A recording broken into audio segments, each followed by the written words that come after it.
Did you know, for example, 80% of all pictures on the internet are of naked women? Who knew? Men knew.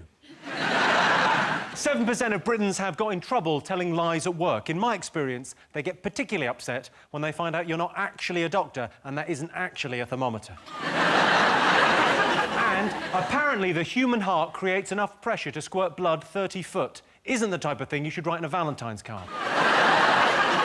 Right, let's get started.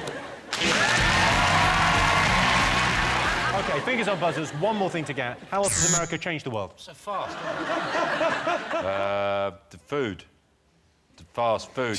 Quick food, fast food, straight, no messing around. Just fast. Straight through, got your food off, gone. Straight through, I think, describes it aptly. Yeah.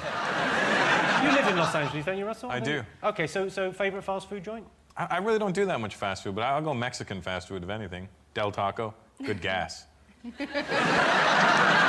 it's not only delicious when you eat it, but also afterwards you go, oh. Fragrant. No smell, just gassy. Just gassy. Loud, it's loud. It's like a Mexican coming out of your ass, really, is what it is. And when it comes out, does it mow your lawn? Do you eat fast food? You don't look as if you eat fast food. Are you allowed to eat fast food? Does Simon tell you you can't eat it? No. I'm trying to keep the timber down, you see. Try and keep in good shape. The timber down? Yeah, the timber. Don't say keep the timber down and do that, because people think you're talking about something else. There's a wood connotation to timber. Yeah, baby, trying to keep the timber down. Well, surprisingly, that's not in our top 3.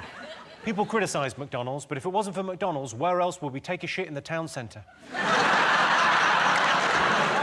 I think what Hollywood has done to a cinema, in one way, has ruined it. It's because all the food people take in, people who never normally litter anywhere, in cinema, they just finish their popcorn, they just go boom, like that. With cans of boom. People just chuck shit everywhere, and the lights come up, and it looks like Dale Farm. So those were the top ways America changed the world. But other things that didn't quite make our list. America gave us social networking. By the age of 23, computer programmer Mark Zuckerberg had created Facebook. And amazingly, within just 3 short years, he'd lost his virginity.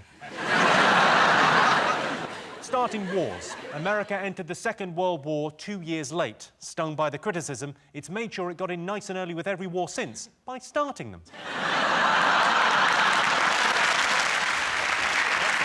In a fight, I let my fist do the talking. Please don't hurt me.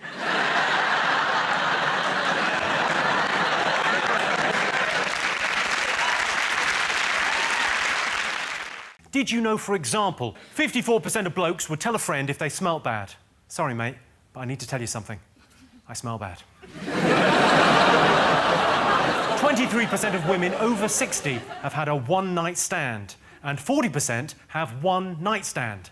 Because their husband is dead. Not my fault, I didn't kill him. And in Britain, the highest concentration of ghost sightings is in Derby.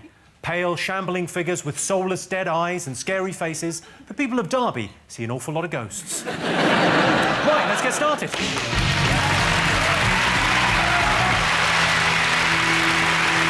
Sean, Alex, Russell, what have the nation been talking about this week? It's got to be Giggsy. Giggsy? He's been a bit of a naughty boy, hasn't he?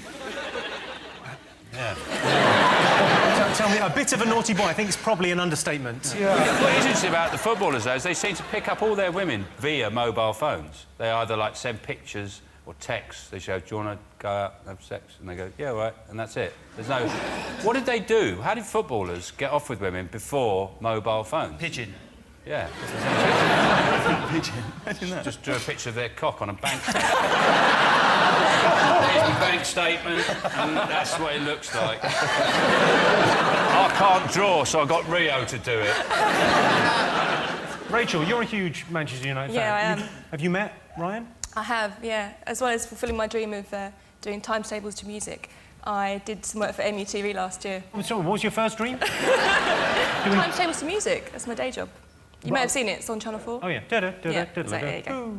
So I was shown round Carrington, the United training ground, by Giggsy and Rio last year. Blimey. I think you had a lucky escape. It's a very extended euphemism. Shown round. Shown round, yeah. We started in the changing rooms, and we worked our way around. Don't call it that. There were cameras there the whole time. It was fine. So you're a Man U fan. Yeah. You've met him. Has he gone up in your estimations, down in your estimations? I mean, the stupid thing with him was he got away with it for 8 years with his sister-in-law, and then he went for a Big Brother contestant. I just thought something. It's quite normal. Is it Lego? First, there's that Imogen business. And incidentally, she came to my New Year's Eve party, and Imogen came to your New Year's Eve party? she did. Well, but now she's famous, so things are going to She's change. done pretty good. She's done pretty good. She's now in a different league. You know, you have to sign all these NDAs and these, what's the thing they're going... Non-disclosure agreements? Yeah, everyone had to sign these. To come to your party? Correct, yes. You're having a laugh, aren't you? Yeah. Seriously, that wasn't my suggestion. Because the Somebody girl, else has I remember... Do you remember that girl? I forget her name that you were dating. Yeah, yeah. Remember the only reason you're famous? That girl. Don't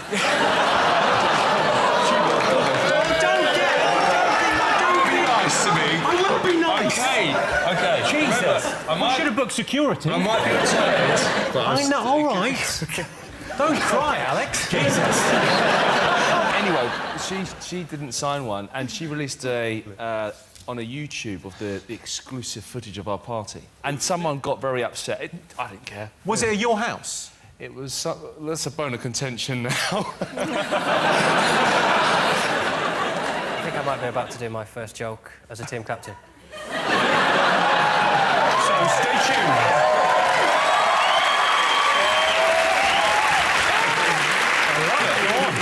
John, Cost. don't want to put the pressure on you, but make sure it's good. I mean, you can judge. You can judge. Yeah. Close up on Sean as I deliver the gag. I wasn't at the party, of course, because most comedians do gigs on New Year's Eve. So does Imogen Thomas. John Richardson, everyone. John Richardson. So, Alex, so you've met Imogen and you liked her, but she sort of socially... She was selling her story. She was trying to get ahead. That sounds like a great party. You've got to actually sign something to come in. If you've got to sign something to get in there, surely you want to get in there. It makes it more exclusive. I don't know. No, it makes me think they're all wankers in there.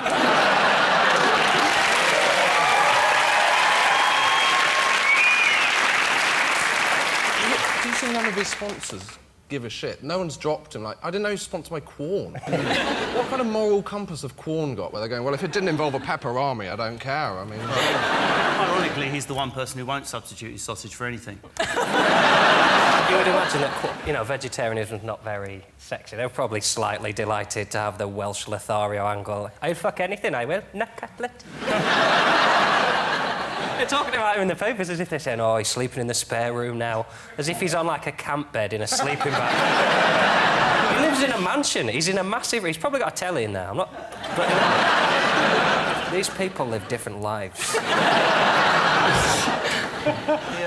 The other ladies, is it alleged? Are we allowed to talk about the other? Oh, we are allowed to talk the other lady. Sister-in-law. I mean... Oh, my good. Brothers. What's that all about? No. It's when a woman has two babies and they're both boys.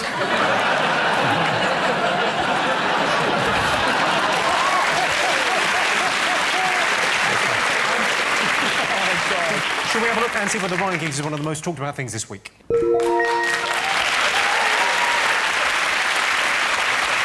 That's the most talked about thing this week. So not only has Ryan Giggs been in someone who's been in Big Brother, but his brother has also been in someone whose Big Brother has been in.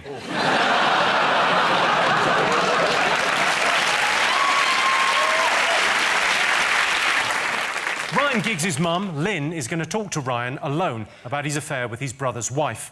If you're watching, Lynn, our advice, don't wear anything too sexy.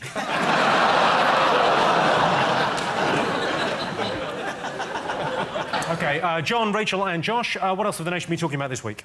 Well, we go down this theme of feuding brothers and the Miliband. Although feuding's just a bit... It's too strong a word for such tedious men. But apparently they don't get on since... Since the leadership. David found out on TV that Ed was standing against him in the leadership election. I had a friend who found out via Facebook that his girlfriend was pregnant. Do you want to know how? She tagged him in the scan.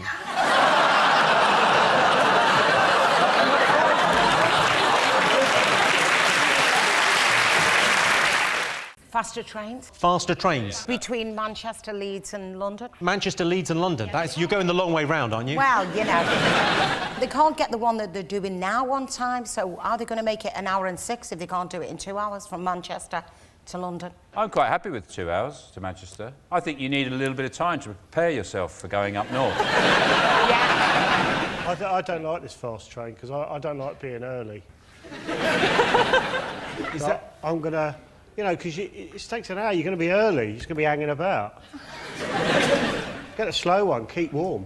I don't think you will be early because it's not going to be built for 20 years. Yeah. 2033, isn't it? Yes, it's going to be finished in 2033. I thought we'd be teleporting by then. If I haven't got jetpacks, I don't want to be alive, let alone clinging on for life in a super fast buffet car, like. Too fast, isn't it? Too fast. You'll have to change train impressions for kids. Like, it can't go... Won't do that, will it? It'll just go...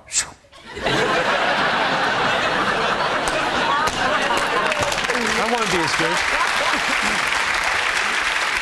It wasn't that long ago that they binned Concorde, which was really quick getting to the States because it cost too much money. But now they've decided to spend 30 billion just to go to Manchester. Are you saying we should get Concords to Manchester? Because I'm in. 30 billion, yeah. Well, for that kind of money, I mean, there's other things we could spend that money on, aren't there? I mean, it's a huge amount. Yeah, we could have a free bar on the train for 20 years. This is great. Days after signing to City, Balotelli crashed his car on the way to training, and when the police asked him why he had £5,000 in cash on him, he replied, "Because I am rich."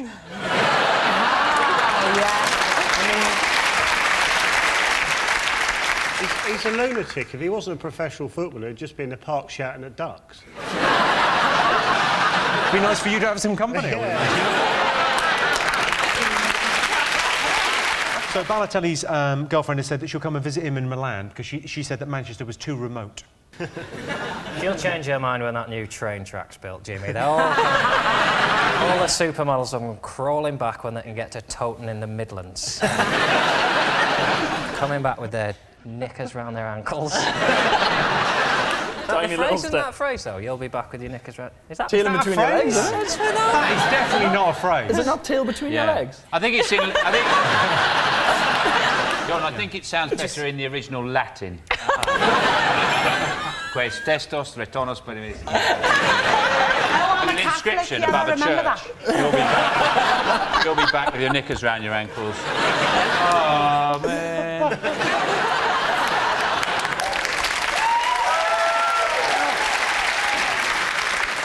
It's exciting, though, isn't it, football? Transfer deadline day. Because that happens in comedy as well. I got a last-minute bid from Loose Women today, but failed the medical. The incredible thing about this, is David Beckham has signed for Paris Saint-Germain and he's donating his entire £150,000 a week salary to a children's charity.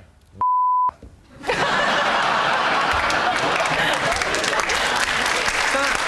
that bad? Yeah. He wants to be Sir David Beckham. Is That's that what bad? it's about. A children's charity. In my book, that's evil. It's It's wrong. It should be stopped now.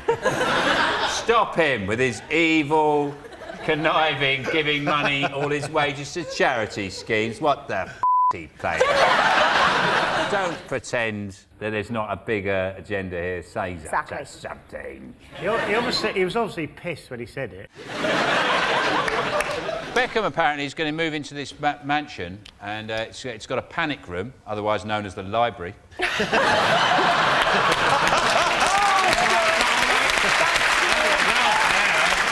I like the Iranian space launch. The Iranians have sent a monkey into space, which obviously people are worried about the animal rights. They wanted to check it was safe for the monkey, so they sent a woman up first. Well, she got the bloody thing back. She couldn't park it, could she? So... These are jokes at the expense of the Iranian policy on women, not my views, which happen to be the same. The most amazing thing I read this week is it said from the census they found out that 140,000 people can't speak English. But how did they fill the census in? Really badly. It was saying that our second language now in this country is Polish. Yeah, no, they said that in the paper, but the Daily Mail wrote this massive thing going, our second language is now Polish, like they were angry about it. Our second language is always going to be a foreign language, Daily Mail. What would you do, John, if you weren't doing this? I'd quite like to be a milkman. A real buzz out of giving people milk. But in my experience, unless you've got the uniform, it's weird. You just knock on someone's door with some milk and go, there you go. If I couldn't do this, I'd like to be a zookeeper. But I wouldn't touch any I've got a friend who's a zookeeper, and it is an amazing job. I've got a friend Is this true? Really? He's got a dangerous wild animal rescue facility in Woking, this little house in Essex. There's an emu, and he gave me an emu egg, which looks like a dino egg. It's bright green, and I made an omelette out of it the other day. Oh. Well, that's... Oh, Sorry, is this a rescue centre for the animals? 'Cause if you're eating some of them... No, it's an emu We didn't egg. get the funding we were hoping for, so... Well, Beaky hasn't got a boyfriend, so you're not eating it wouldn't be an emu because it's not fertilised. It's just an egg. It's Go just very like a nicely massive- with the leopard bacon. I'm sorry, the most annoying thing couples do. Well, let's go to our specialist on this, John. What is the most annoying thing that loving couples do? It's when they finish each other's... sentences. What pisses me off about my male friends is they... Because couples is great, isn't it, when you're in a relationship, but then men feel this obligation to pretend she won't let him come out, when really they just don't want to say to their mates, I'd rather watch a film and shag than listen to you moan on about your life. But they go, yeah, I'd love to calm down a boozer, but she won't f***ing let up. Yeah. Just say it. Your relationship is better than your friendship with me. I'll take it. I don't give a Thing is, John, they're not even watching a DVD or having sex. They'd just rather not go out with you. That's a lie. That's a lie. They are watching a DVD because I'm watching through their window. You can change your plans, but I'll still be there, whether you know it. Is it when they get captured by Somalian pirates? That's annoying. Oh, God. How long is this going to drag on for? And they're away for months and they want to whip round and... Oh. You're a couple. You don't go round the Horn of Africa. What are you thinking? So you're newly married, right? You've been married less than a year. Yep. Do you ever get the sense you're annoying other people? When you go out to dinner in a restaurant, do you talk to each other? Yeah. that When annoys we go me. out as a couple, though, he can't get a word in edgeways. He's quite quiet. I'm like that with my husband. He can't get a word in. He's in the hotel at the moment, hungover. He's in the hotel hungover? Yeah, it was my birthday yesterday. Right. And he drank through that, did he?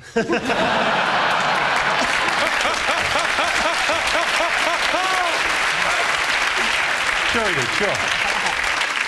So what really annoys me about couples is when they don't refuse to put an offer in on any of the villas in Place in the Sun. And Tom and Tina have decided not to make an offer on any of the properties we've seen. I just watched you look at 5 properties. What was wrong with that kitchen? You can paint it, you stupid. You're wasting everyone's time. What do you think, Chris? What's the most annoying thing couples do? Ask you to join in. No, they do not do that. Not let you join in. Correct. Did you know, for example, on average, British men spend £1,412 on an engagement ring? They would have spent less, but the grabby metal crane game at the fun fair kept losing its grip.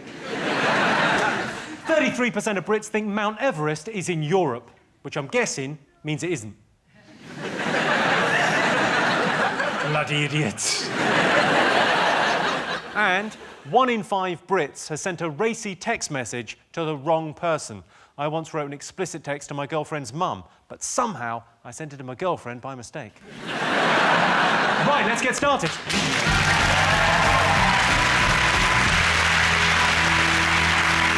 John, Sarah, Patsy, what have the nation been talking about this week? Oh, it's the end of the world. It's the end of the news of the world. They're closing the news of the world just in case the allegations are true. It's a bit of a clue that they might be. It's a bit like saying, I can't be sure my flatmate was lying when he said he didn't drink the last of the milk, but I have had him killed anyway.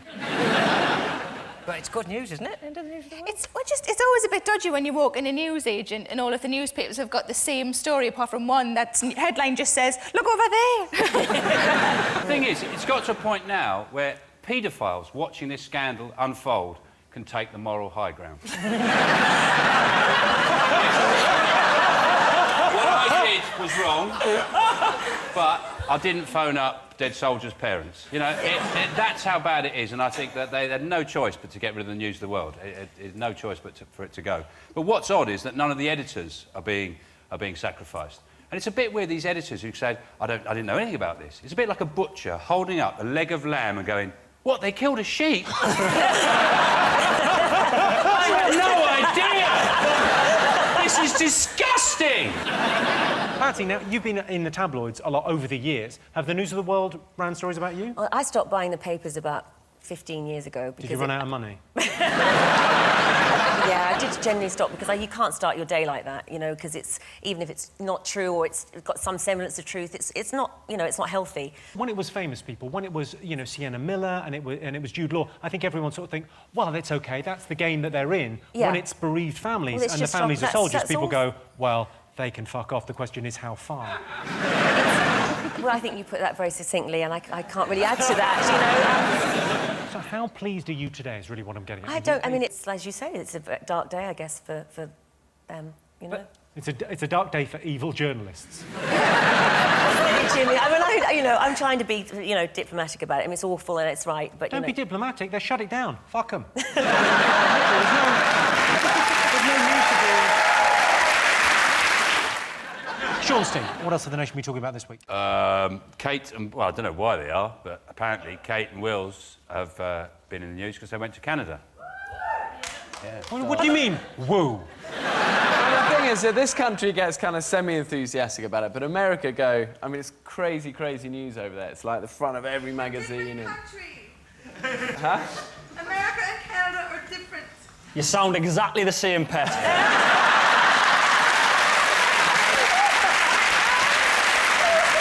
It's such a boring story.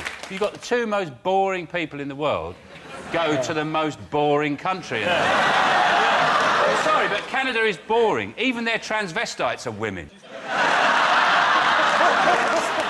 That's how boring it is. But I liked it, there was the Canadian pop star who didn't call him the Duke of Cambridge, she called him the douche of Cambridge. Yeah, definitely, yeah. And then and apparently William looked at her, laughed. Yeah. You can imagine him going, cut off her head. Yeah.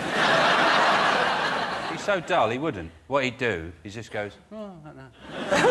When you see Kate and Wills, you watch now, I was thinking, kick a moose or something. Kick a moose. Be rude to an Inuit, piss up against a totem pole, do something. Watching them, I just think... You're wrong, they've got so many Brits who do all of that. It's good that somebody kind of, you know, they do it right. It makes you... I'm with Sean, I miss Prince Philip on these trips. Yeah, I do. It's like £1 million it costs to get them over there. £1 million to go to Canada. For £1 million, I'd want to be paintballing on the moon. Paintballing on the moon would be difficult.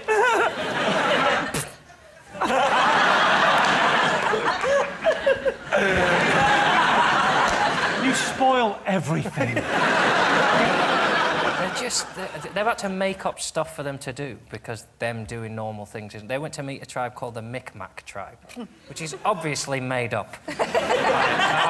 What these guys, they make their own mints. So what you need to do is get a tic-tac knick-knack from the Micmac. Micmac sounds like they're half Irish, half Scottish, doesn't it? I tell you, they're heavy drinkers. He even landed a plane on a lake, and he made that look dull. But they said that it was amazing that he landed a plane on a lake because there's only a handful of British people can actually do that. I think, yeah, because we haven't all got helicopters. It was a helicopter, wasn't it? We haven't all got lakes or helicopters. You know, I can reverse park a Micra. 7% of people don't wear underwear. Sadly, though, it's not the 7% of people you hoped.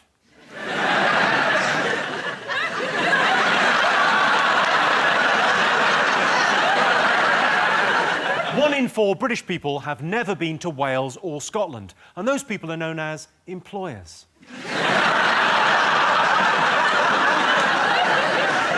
And 8% of men want to marry a teacher. I used to go out with a teacher. If I wanted to have sex, she always insisted I put my hand up first. Right, let's get started. John, what do you think people have been talking about this week? Probably the most exciting end to a Premier League season ever. It was one of those moments where I just felt sorry for everyone who doesn't like sport, because if you like sport, it was just... I mean, I was in Morrison's car park because I was on tour, so I went and got myself a little packed lunch, and I got in the back and I pushed the seats forward and I put 5 Live on, and I just went batshit. Because I didn't think... I knew I wanted to win, because it's basically twats versus arseholes. And then, after a while of working out whether I prefer twats or arseholes, which, I mean, every man goes through at some point.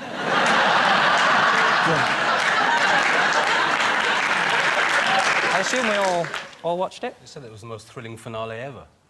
I thought the most thrilling finale ever is when you're trying to jack one out and someone's trying to put the key in the door. Well, here's how Paul Merson reacted to the goals on Sky Sports. In the same position again, Silva whips it in. Header! Goal! It's 2-2! And Zeko! And they run back to the halfway line trip. There's got to be 5 minutes of injury time, and it's 2-2! Incredible! Oh my God! You should have never seen anything like it. It's gone mad! It's gone magic! Mancini's on the pitch running around! What? They're all touching each other! They got love bites and everything! It's amazing! Quality. Soccer Saturday is the best entertainment. There's a guy called Chris Kamara who gets so excited, he starts as an analogy and then he just gets confused. There's a clip of him going, and the lads are fighting like beavers.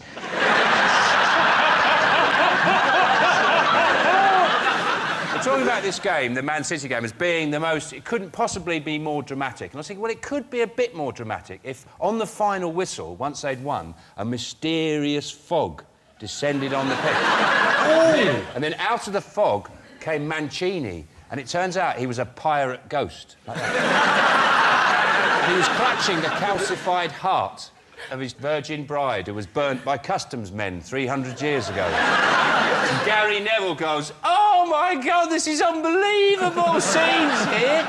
Mancini's a pirate ghost come to wreak revenge. Did you watch it, Werner? I had to watch it because I'm a Bolton Wanderers fan and we were in a relegation scrap with QPR, who Manchester City were playing. Tough, yeah, we got relegated. You're back where you belong.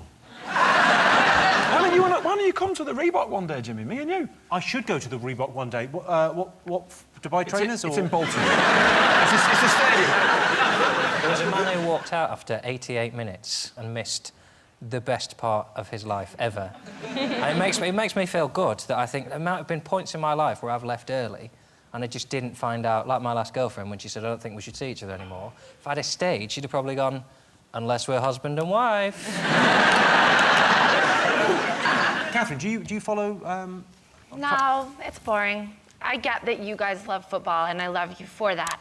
But I would be interested if they announced the players in a way that I could understand.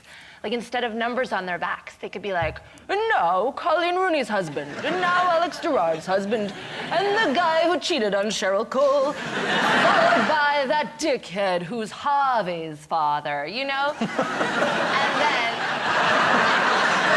What voice are you doing? Is it a haunted house voice? What have people been talking about over the last week? What do you think, Natalie? The guy who did the nearly marathon full skydive thing. The guy who did the nearly marathon Well, thing, it was 24 skydive miles, thing. wasn't it? Well, it was, so it's yeah, nearly a marathon, isn't it? It was 23 miles up, though. That's not... I mean, traditionally how a marathon is run. I know, but it's the same, near the mileage. Like that. You just dropped me from 26 miles. I reckon I'll break the world record as well. Yeah, like that. Suck on that, Paula Radcliffe. I don't mean that. When I first see it, it's... Because there's so much Cockney on that side. Do you know what I nearly said then? When I seen he done it. And that's because... When I seen he done it? When I seen he done a thing out of the scar, I was like, f***ing hell. when I saw he done it. When I saw what he done fell out of the sky and ting. Because initially, when you watch it, it's amazing. Once the footage of it, I thought, that's amazing. And then I thought, actually, you just ruined Alton Towers for yourself there, haven't you? All he's done for the rest of his life now. Do you want to go on Nemesis? No. Fell out of the sky, you dick. When he fell out, I was really disappointed when he said, I'm coming home, or whatever it was. He said that I thought all Austrians spoke like Arnie. He's the only Austrian I've ever heard before. I was like, I'm coming home. Get ready, everybody, here I come! Let's have a look at Felix in action. What I don't understand is, why has he got handles on that thing? He's going to fall off it anyway. Why has he got, like, safety rope? Oh, careful, he's going to fall off. And to be honest, I wasn't impressed with the whole feat in any way. It's just falling. Any idiot can fall. I can fall any time you want. And he's got a special suit. If I had a special suit, I'd fall over pretty much all day long. I don't see what the impressive thing is. Well, the impressive thing is he didn't die. You know that suit was $200,000. You could try and get hold of the receipt for your next tax return.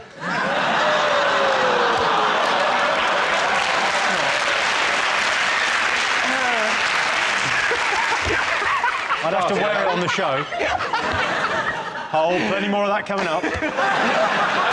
Beforehand on the news, they were saying if the suit fails, his blood is going to boil and his eyes will pop out of his head. And you're going, wow, this is going to be awesome. It was fine. Well, if you paid that much for a suit and it didn't work, my blood would boil as well. I was hoping that they've got the calculations wrong, and then when he let go, they got the gravity calculation where he'd gone up and stuck to the moon.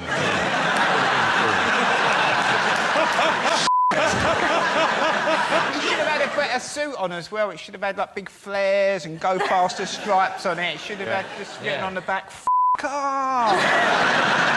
Or a trampoline at the bottom. You could just bounce trampoline, he could have broken the record twice if he'd had a trampoline. Or when he jumps out of that thing, there's somebody in there and they push an anvil out after him.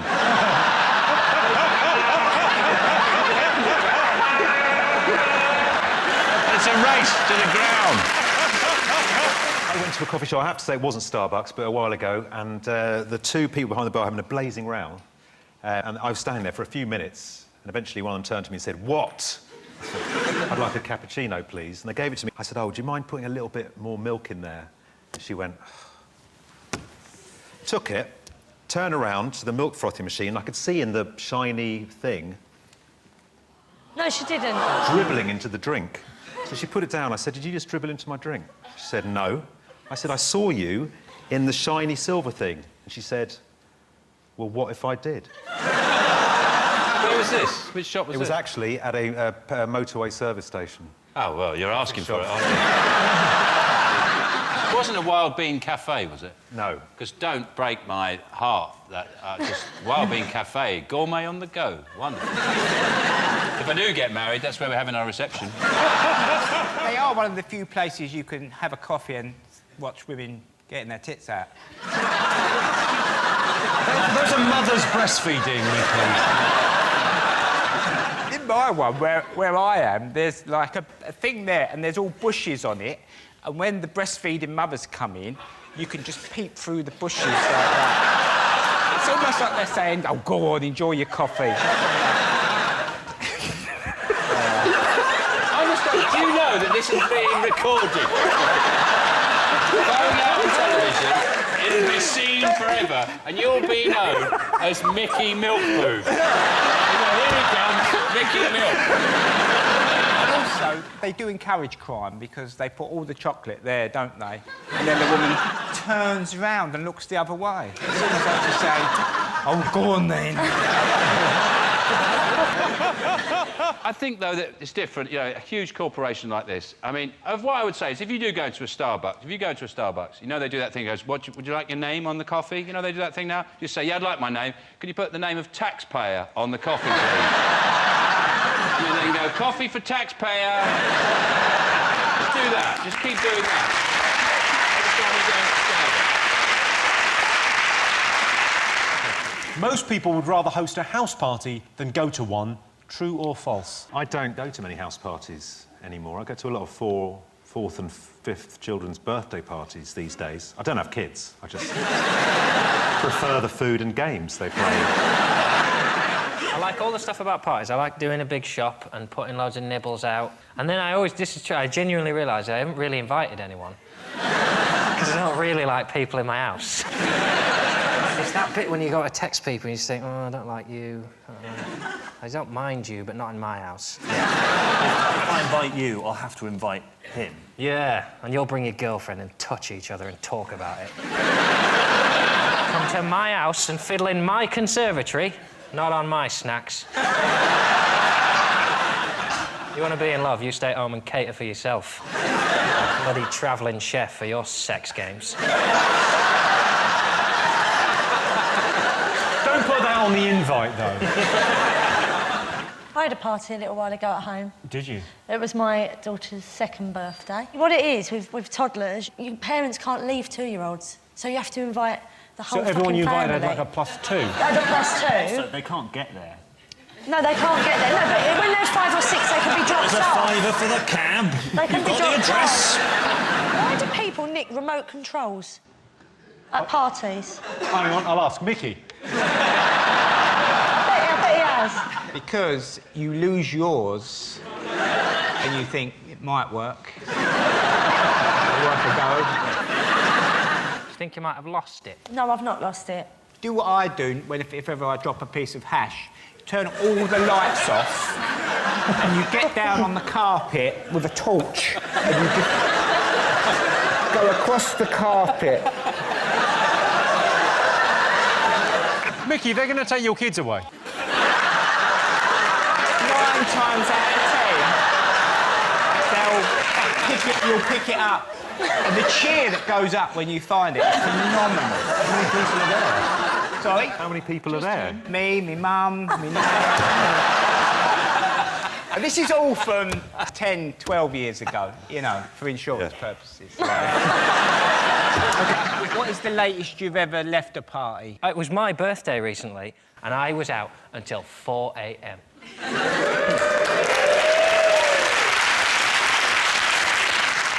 I left a party once at 10:30 in the morning. I went over the park and sat opposite a pub that I knew was going to open in about an hour.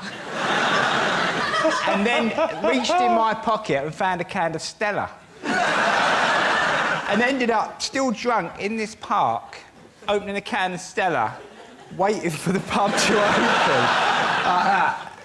And a woman sat down and I went, all right.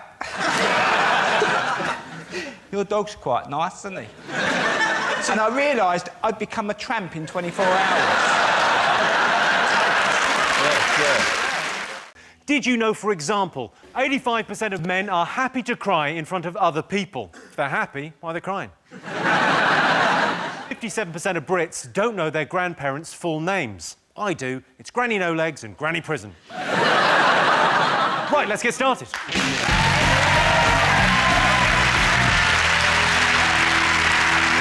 What else do people remember about school? And our school dinners I quite liked. I remember I have lots. Yeah, You liked school dinners? Yeah, it's just nice to get a hot meal and sit with your mates. And because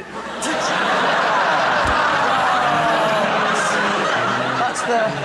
If you'd like to make a donation... Yeah. You look back, though, like a kid with a packed lunch is quite cute. Adult with a packed lunch, loser! That's weird. When did that happen? At what age does a packed lunch become creepy? I quite like a packed lunch. Creepy. I just eat my thing with you. A friend of mine shagged a dinner lady. Right in my school. Shagged one of the dinner ladies. He's about 16.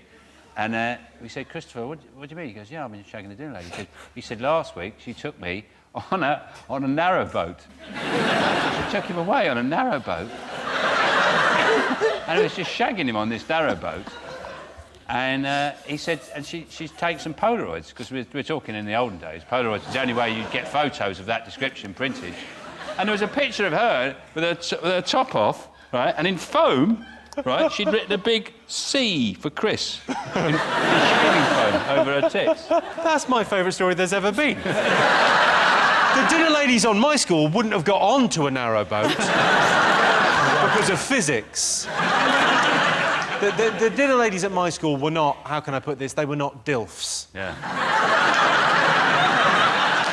I fancied one of my dinner ladies. This was like primary school when you don't really know what the deal is. But I just... You didn't know she was out of your league. I want to make a play for this lady. I used to cycle to near her house and just stare at her house. I had like a viewing point where I would just sit and watch. Sorry, how old were you when this happened? Because if you were 6, this is cute. If you were 18, you're going to jail. You make Morrissey sound like zippity-doo-dah. You know what I think the most depressing thing about that? You, outside the dinner lady's house, on your bike, age 10, thinking, I really like her, and then seeing Sean's mate coming out, he's just bang.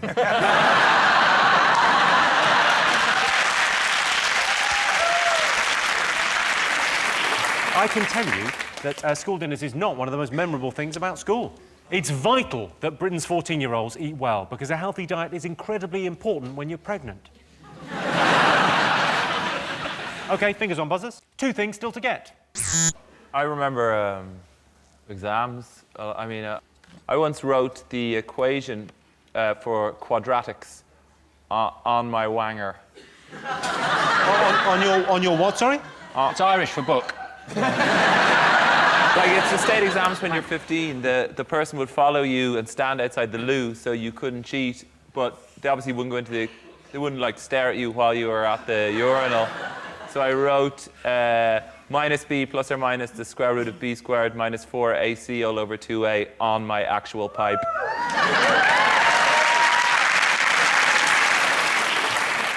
When I was at school, they had these qualifications called CSEs. So they don't really have anymore, and I got a few CSEs.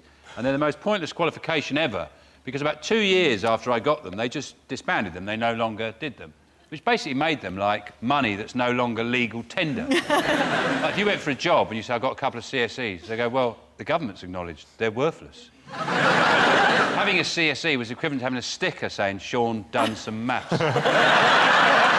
There's a thing in this country where it's really cool to not try and to like come out of exams and go, yeah, I didn't even revise and I did it in 20 minutes. It used to really piss me off. There's people who used to turn up to exams with 1 pen.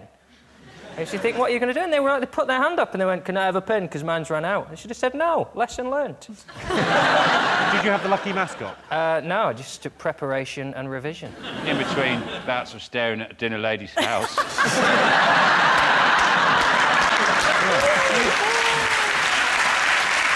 And Matt, did you pass your exams? Presumably, you became a teacher. Yeah, I not only passed them, I ended up invigilating exams as well, which we have to stand in a room with loads of kids and just make sure they don't cheat and, you know, all that kind of stuff. We used to play a game where myself and the other invigilator would say, all right, we have to stand by the kid that we think is definitely a virgin. So we sort of...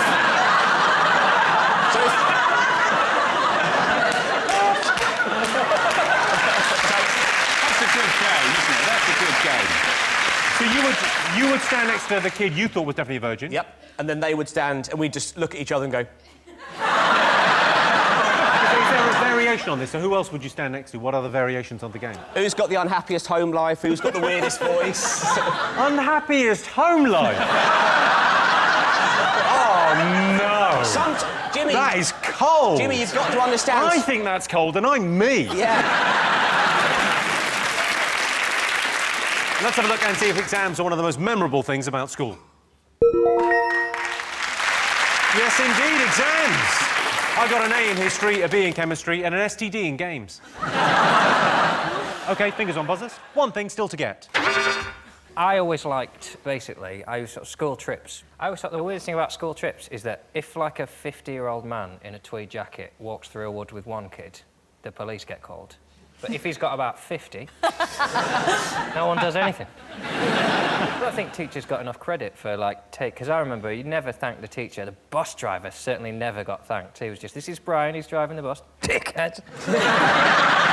At least they were up the front of the bus driver. And the troublemakers were obviously always at the back of the bus with their arses out, pressed up against the back window. All geeky pants. Behind the yellow line. I just want to talk to you.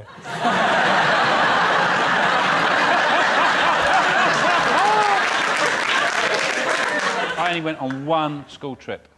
Where'd you go? Aylesbury. Because people were talking about it the other day, and I was thinking, we didn't go on any school trips. And there was just one to Aylesbury, and it was pissing with rain. And the teacher sort of said, that's really rainy out there. And we just had our packed lunches on the coach, dicked around a bit, and he said, this is just... He didn't say it's a waste of time, but basically he looked at it and said, this is a waste of time. And then we all went back. We were 9. We went on a school trip. Oh, God. That is a great start to a story. We went on the ferry to Holyhead from Dublin, and we went to a slate mine. In the slate mine, there was an exhibition about how children of our age used to work in the slate mine and die. And then we got back on the ferry with the truckers. And I went home. And I just remember, like, parents going, what happened today? Don't talk about it! You'll never know. You weren't there! OK, let's see if school trips is one of the most memorable things about school. Yes, school trips!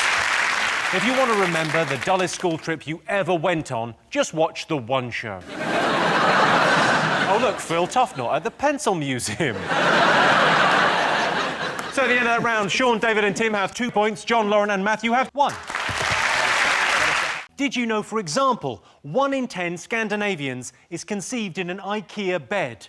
How it works is their parents insert flap A into slot B and screw until the nuts tighten.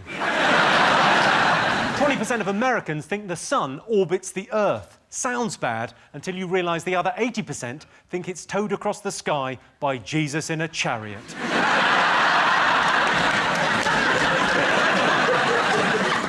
33% of Brits keep a weapon in their home. I keep mine in my trousers. Right, ladies? It's a Stanley knife. Right, let's get started.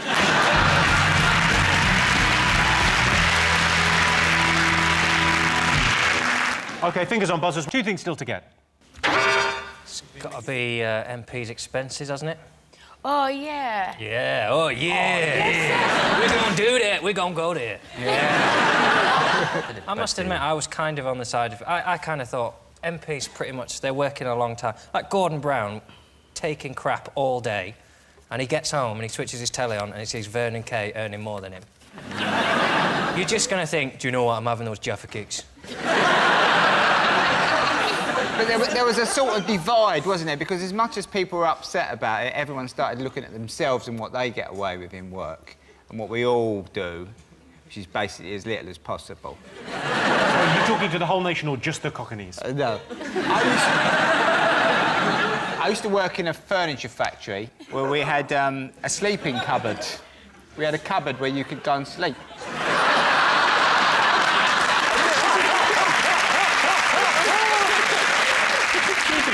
The foreman would come over and go, you're in a cupboard, Mick.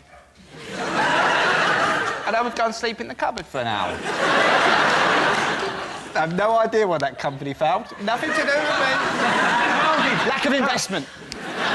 John Prescott claimed for not 1 but 2 toilet seats. Now, yeah, but that was over an 18-month period. Imagine how many he broke over that period. I know. He only claimed for 2 of those. But if you had broken... If you broke toilet seats every time you used them, wouldn't you just be inclined to keep that quiet and think, you know what, I think I might sort that out myself? It's one of the most terrifying moments in your life, isn't it, when the toilet seat just shifts a little bit. It's only half an inch, but you just think, where am I going to end up?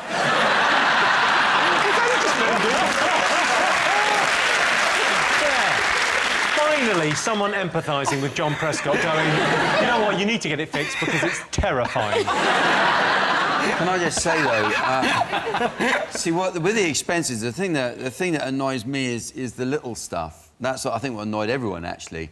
When they start claiming for a packet of hobnobs, you just, oh, for God's sake. Who wants to go for a drink with this guy, you know? Oh, you want crisps, do you? I'll keep the packet, because I'm going to claim on that later. A packet of salt and vinegar. Even the moat thing, I had a sneaking admiration for someone who claimed a moat. What the fuck does anyone one need a moat for? To keep people out of your castle!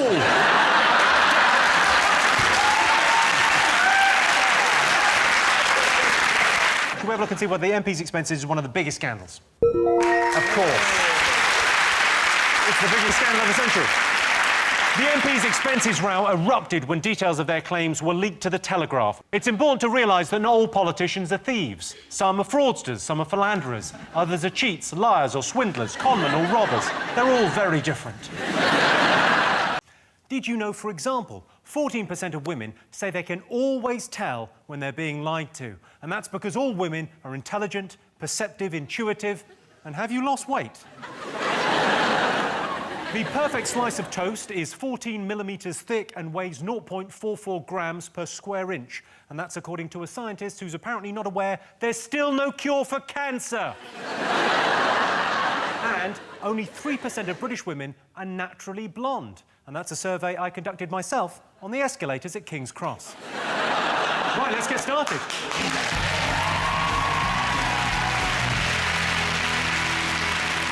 John, Rick, Ellen, what else have the nation been talking about? Well, over here on Team Cool, I imagine we've all been glued to the Tory party conference. Woo! Yeah. Osborne solved the world financial meltdown. He said these problems have been caused by humans and they'll be fixed by humans, which is bullshit. It's a bit like being in a jungle going, well, this arm might have been bitten off by a tiger and I fully expect a tiger to return and sew the wound up. Bit simple, George. I liked Jeremy Hunt's speech, the culture secretary, and he had this beautiful ballet dancer come on stage and do this dance. And at the same time, unexpectedly, Eric Pickles began to join in. And he was doing this sort of strange thing with his legs and got in a bit sort of out of breath, but then it just turned out he was trying to get out of his chair. Bless him. Even his own party are going at him for being fat. You just want him to, because he looks so sad. You think, just have some, he needs some lines, like old stock lines, so when Osborne took the out of him, going, do you know why I'm so fat? Because every time you the economy, I have a biscuit. Boom!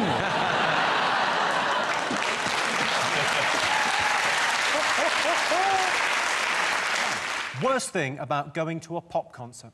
The music. No, the worst thing for me about pop concerts is the miming. Yeah, because you want to see a show, you don't want to see people going...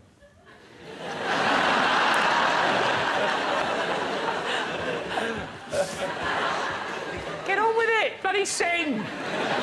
Have you been to any pop concerts, Craig? I have. I went to Whitney Houston's pop concert. Not the recent one? No, darling, the one that was in Africa, her first visit there, and that was a disaster. Because she'd lost her voice. She'd lost her voice? Yeah. What, was British Airways flying her over there with her? I hate going to pop concerts because of the toilet situation for the women, because I'm not a big advocate of pissing in cups. So I have to queue for the loos, and I used to, like, sort of push in and say, like, oh, I'm pregnant. But I don't want to push in anymore, because I heard a story about a girl who pushed in and got into a portaloo, and then the crowd kind of turned feral, and they pushed the portaloo over with her in it. And I don't know if that's an urban legend, but I don't want to risk it. That makes me proud to be British. You know, the Tory party conference, when they talk about the British spirit and what it is to be British and coming together as a community, that is the example they should have used. She pushed in the queue, did she? Well, she could be covered in poo. Good on her. I think what I always find weird when you go to see a band these days is they have that gap, don't they, between the stage and the audience. And they have those stewards there, these massive, great big blokes in polo shirts, and they're not seeing the band. They're staring at the audience. And the idea of trying to have a good time with this 18-stone Glaswegian just staring at you. And he's obviously got a court appearance on Monday. If you're trying to have fun, if you're in your living room trying to have fun and there's just a big bloke staring at you going, you're having fun, are you, son? They're all from Glasgow, aren't they, those fellas? Yeah, and they're always lifting people out as well. I always think that's... Is there someone in from Glasgow now? Hello? OK, well, there's an AA meeting just up the road.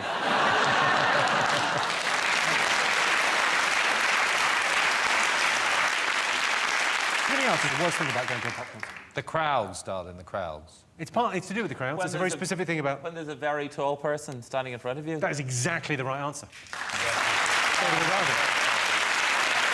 Yes, course, the worst thing about going to a pop concert is standing behind a tall person, especially if you've gone to see Jedward, because if you're standing behind someone really tall, they could block your shot, and you have to kill them both.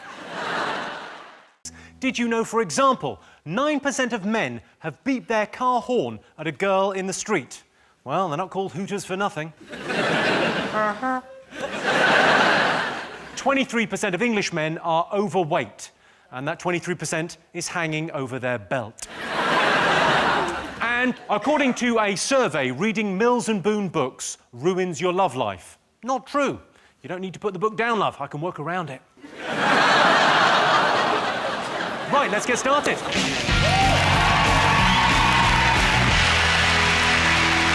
Sean, Mickey, Jedward. Pick a question. Let's go for the man in the mask. OK, you've chosen the mugger. Here is a clip. Is he a mugger? Yes, he is. That's a bit judgmental. Yeah. OK, now here's your related question. If attacked, most people would leave a friend to fend for themselves. True or false? It's all to do, I suppose, with a friend, isn't it? Because we've all got friends who are complete arseholes. You always keep one in your life, don't you? And you hope that one day they'll shape up and you go out with them and they're still an arsehole. And they get you in trouble. That one, I'd probably go, I'll see you in a couple of years' time. It's worth remembering, if you don't have one of those friends, it's you. If you or John was attacked, would you help out? The thing is, like, they might think I it's, would they help might, out. they might come after John, thinking it's me, and then kill John. And I'll be like, it was meant to be me. Why would they be? Care which one? I would totally help out. I wouldn't run off and be like, I'd totally take down the person and they'd be gone. I'd be like, go away, and they'd go away. I'd like call it This is like... Go away!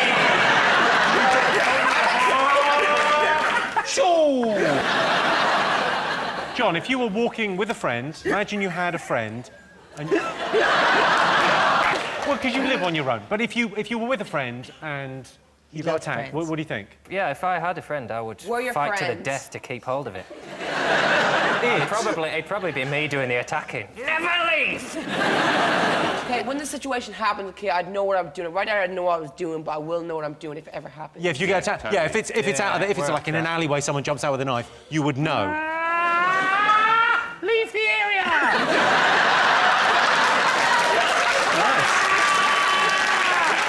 Not welcome! Would you defend someone, Charlie, if you were... I might try. I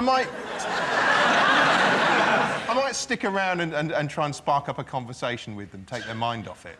But I'm not putting myself in physical harm for another human. Haven't you just got married? Yeah, well, it's a friend, not a wife. So is this based on? Is this a fact or an opinion? Is this like what people are saying they're going to do, or is it what people will actually do? It's what they're saying. I think they would. If they're saying, yeah, it's easy to say you're going to do it. Of course they're going to say they're going to stick. Well, you didn't. You said no. I won't bother. I think you all would do it. You're just being cynical. I think all of you are gentlemen. You're gentlemen and you would. I would. You think I would stay and defend a friend? Yeah! You, Lorraine, are a very poor judge of character. Yeah. I was once out with some friends on a night out and we got attacked, and I went and got us a taxi. While the fight was ensuing, I thought there's going to need to be transport when this when this finally settles down. And I was quite right. To the hospital, please. Yeah. Imagine, Jimmy, you'd go and get changed into your jeans, wouldn't you? Just in case you get your clothes ruffled up. I am going to stick around and help you. I just need to change into my jeans. Sean, I tell you, you say that. You're lucky I don't have my jeans on right now, or I'd come over there. Oh, sure. And I would... Saw me out. You haven't got your bloody jeans on, have you? Yeah, but otherwise... Yeah. They're new trousers, so... You could rip your top like Superman. Are you asking to see Lorraine's boobies? I didn't know if you were looking at me. Can you rip your top? Lorraine's a lady and she wouldn't do that. Yeah, that's not nice, Kay. Lorraine's totally cool. Well, they're also very bad judges of character. You do say you use cool a lot. I know, because... You do too much. I know, you but... want to use cool about, I reckon, 30% less. But if I wouldn't say cool anymore. If I was focused, really focused, if I got in the zone, I was totally Try focused. not to say cool for about 10 minutes. See how you get on. Okay. Just a little challenge. Okay, cool. Yes. Okay.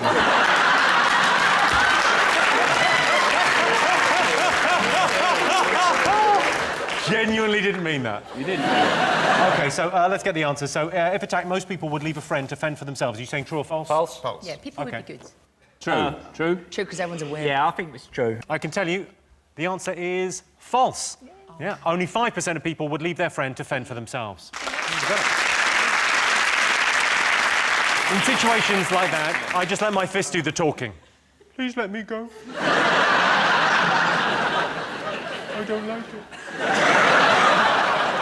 it. John's team, what else have people been talking about this week? Lance Armstrong. Is that something that's, I feel like that's been popular over here as well. We've been chatting about it a little bit. American sportsmen generally, yeah. Yeah. You guys get American things here? You get too many.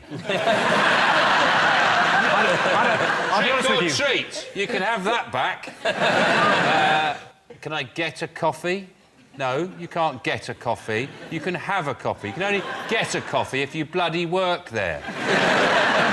That's another American thing. The Easter Bunny. You've just opened a can of worms with me, mate. Relax, I'll talk to Mr. America. I'm sorry, all right, sorry. I think it's Captain America. Give us the story. What happened with Lance Armstrong? There's a big report just basically blaming him for not just being involved in doping, but sort of spearheading all the efforts for the entire team. Yeah, he's ruined cheating for a lot of people. It was something I almost admired sometimes. You know, someone's had a bit of a cheat. You go, it's quite clever to cheat, but he's just gone nuts. He cheated. He didn't just cheat in one Tour de France. Yeah, but he cheated 7 times. You think after you've done it once, you'd go, phew, I got away with that. Carried on. Just the sheer energy for the cheating. I don't know where he got that from. It's not just the steroids he cheated with. He had a testicle removed, so he was lighter as well. A Brit just won the Tour de France for the first time, right? That was pretty exciting this past summer. Cavendish, right? Actually, English. No, it's Bradley Wiggins. It's not. What? I think Bradley Wiggins wins. That's what I said. What did you hear? I said Mark Cavendish. You don't know what you're talking about. Usually, like, if someone gets caught doing drugs, it means whoever got silver got gold. But because so many cyclists are cheating, I got a call this week to say that I hired a bike when I was on holiday in Paris. And I've gone down, so I actually won the 2003 Tour de France. I bet there is drugs in boxing, though. Surely you've got to take paracetamol after a fight. All those bashes on the head. Do you get a headache? To be honest, it'd be a hard sport to cheat in. You could have all the energy in the world for boxing, but if you haven't got the technique and the skill to go with it, you know, you still can't win. Right. I think if you took enough heroin, you wouldn't be bothered about it. Nick, you're a professional sportsman or drug taker, one of the off.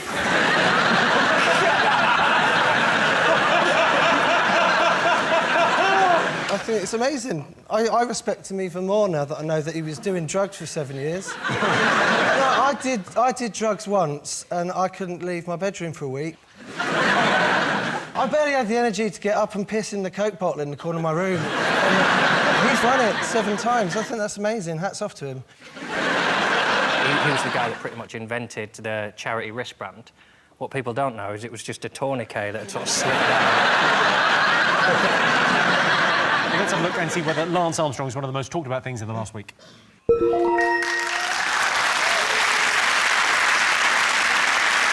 Yes, cyclist Lance Armstrong has been accused of taking performance-enhancing drugs. Suspicions were first raised when Lance Armstrong won the 2004 Tour de France on a chopper.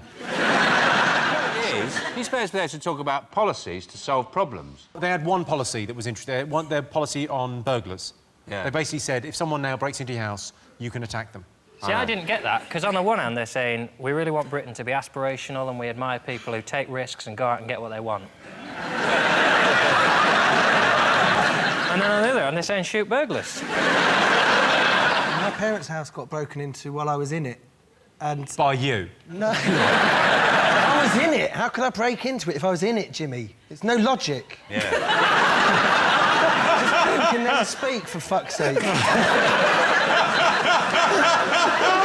Now, where was I? And I was upstairs and I heard some, like, real smashing around downstairs. And I came downstairs to see, and there was a masked man coming through the French windows. He was, like, halfway in. And the only thing I could think of to say was, excuse me, and then he ran off. I turned really posh. We're not really posh when I'm getting burgled. I'm the gentleman crime fighter. You certainly look like a gentleman.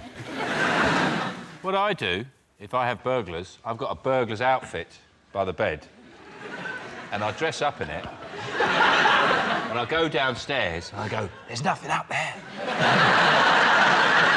Jack, let's get out of here. He's got a big dog, he's a bit nuts. Let's get out of here. OK, let's get back to the Tory party conference. I feel a bit sorry for politicians, because like, it is hard, isn't it? Like, and they're always evading questions. Like, but if they were honest and they said, like, well, what are you going to do with this? What are you going to do? Like, I don't know, mate. Right? No one's got any money. Right? Everyone's pissed off. They're asking me to sort it out. The wife's got the ump. Not seen the kids. I bought FIFA 2 weeks ago. Not even played it.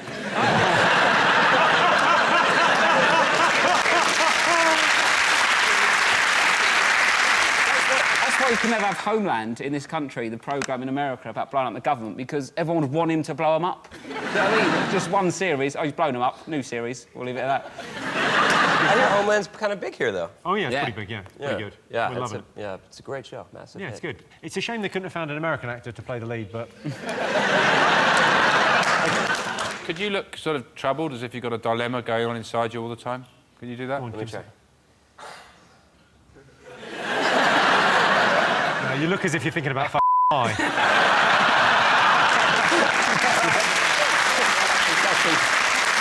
Most people think they could become an Olympic athlete if they trained every day for 4 years. True or false? That's a great question. Thanks.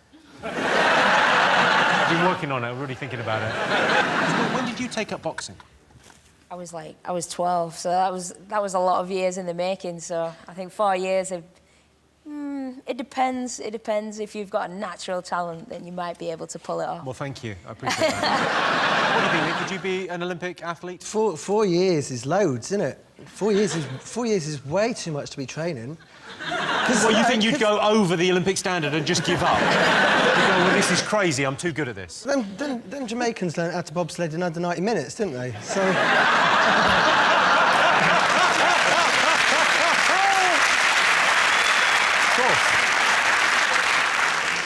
What do you think, Sean? What sport would you go for if you were going to try and get into, you know...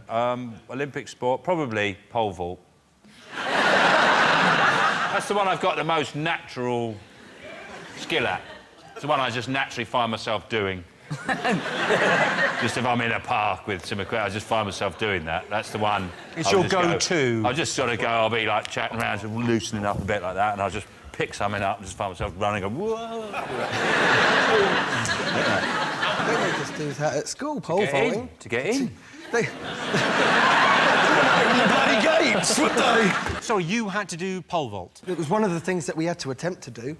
That and long jump and hurdles. Why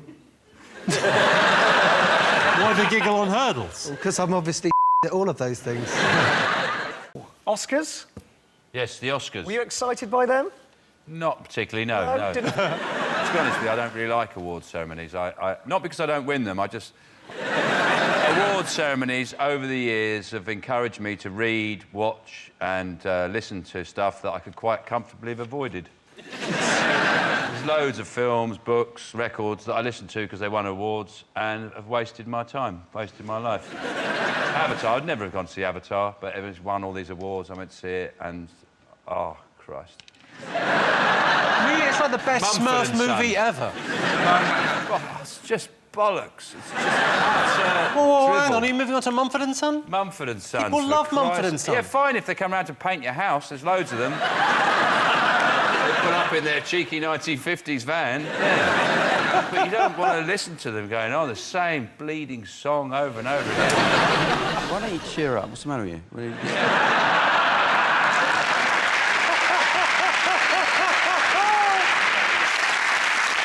Daniel Day-Lewis, though, I mean, you can't doubt the guy. What an actor. I mean, he's proper thing, isn't he?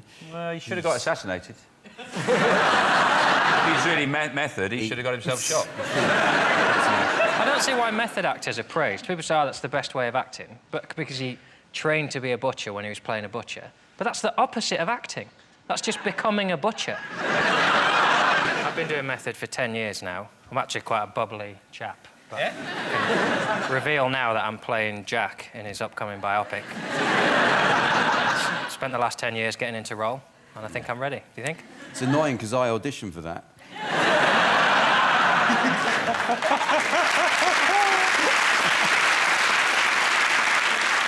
What's incredible is his speeches, because actors act because they're tedious people. That's why they do it, because from when they were children, they've learnt that by being other people, they make more friends and are more popular. Have you thought about acting? I can act right now. I don't need to learn to... I'll do a butcher right now for you. I won't go away and train to be one. What do you want, darling? A little bit of beef? What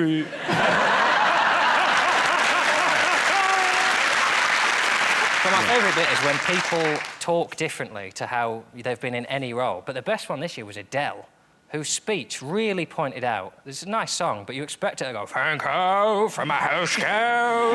It's going, cheers for this, darling, yeah, I'll do you later, babes. I felt sorry for Adele, because when she got her award, all the other people getting that awards, like Dustin Hoffman, like Jack Nicholson, amazing people, she got hers off Queen Latifah. How could you be? You've won an Oscar and Queen Latifah's given it to you. It's like getting off Marty McCutcheon. I've never heard, in all the years I've done this show, anyone have a go at Queen Latifah. That's the first. She's had it too easy for too long. Yes, yes. It's time someone turned on her. The Pope. The Pope? The Pope. The Pope. The Pope. That's the Italian for it. The Pope. Oh no, bye-bye, the Pope. It was the Pope's last day, wasn't it? But what I don't understand, he's quit just before Easter. It's like a manager resigning before a cup final. That's surely like the biggest gig of the year, and he's chucking chocolate at people, and then he's quit. Oh, he had to give back his ring. Had to give back his... They have to destroy the ring, apparently. He has to give back his No, slippers, but they literally have to destroy the papal ring. They have to get a hobbit in a volcano or some sort. The thing is, if he's got to go out for a leaving drink, isn't he? Like, if one goes out for a leaving drink at work, he's going to have to get around in for every Catholic. No wonder they die on the cross, whatever it is. Not die on the cross, that's Jesus. Jesus, isn't it? They die on the job, yeah, it's the other fella. Yeah, that's the big guy, the chief exec. He's meant to die on the job, and he's basically, you know, he's not fulfilled his purpose. He was meant to do his job until he died, and then there's a new pope. He's supposed to die on the job. The job is to die. I mean, I wouldn't want to do it. I'm sympathetic to him. I'll be honest with you, I'm not sure they're going to... You're not in without much of a shout. If you're the Pope and you die, you are guaranteed straight to heaven. You're like being fired out of a cannon. As soon as you die, so boom, you're like in heaven on a cloud. Whatever you want going on is going on. Whatever you want nibbling is being nibbled.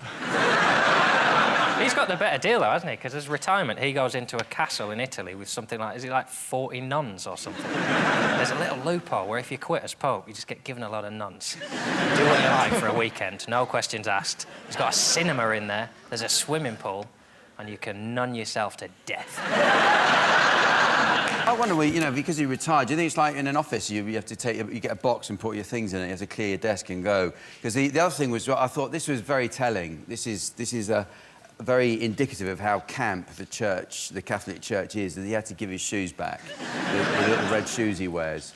And you know that the conversation was, you give the shoes back. Which shoes? You know which shoes. It makes it sound like being Pope's a bit like going bowling. Yeah. It is, isn't it?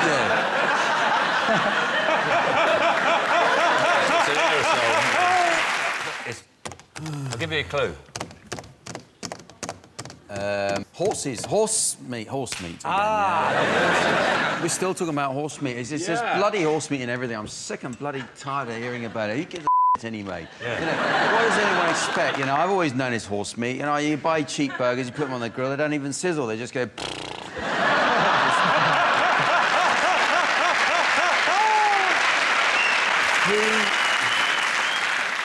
You know, people think that they can spend, £1.20 and I got 150 burgers, and then they're for it in a box, and it's absolutely disgraceful because some of it's horse meat. What the hell did you expect? You're lucky it's horse, frankly. You are lucky it's horse. You know, you go for a kebab, right? Everyone knows, subconsciously, we all know that that's not very nice, what you're eating. So that's why you have to have at least 5 or 6 pints before you summon up the courage to have a kebab. Because you know, basically, it's hospital waste on a stick. I've seen them going around. I've seen one that had a plimsoll on it. It's going around. You expect kebabs to be made out of missing townsfolk? It is. Everything's got bloody horse meat. You know, One Direction, they're 28% horse meat. Harry Styles, they give him sugar lumps when he's done a good show. This is my favourite quote of the week. Was Iceland's chief executive, Malcolm Walker, insisted that supermarkets should not be expected to test for horse in any of their products any more than they should have to test for hedgehogs. Mm. It just makes you go, why did you mention hedgehogs? People were worried that there was a panicky story that maybe the Queen's eaten some horse. The Queen. This is a woman who's eaten the throat out of a badger. She didn't care. Barely anything. She apparently she was served what could have been partly horse meat at Ascot, wasn't she? So well, at least she knew it was fresh. Right.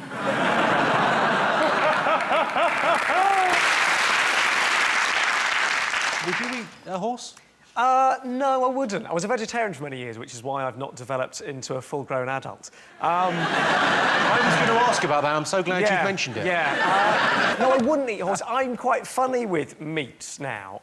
So what won't you eat? What's your... I've not gone for pork yet, because pork to me feels too similar when you eat it to how it looks when it's in the farm. It's like bacon, for example, it's like someone's taken a potato peeler to the back of a pig and then gone, just eat that. Oh, you're making me hungry just saying that. Really?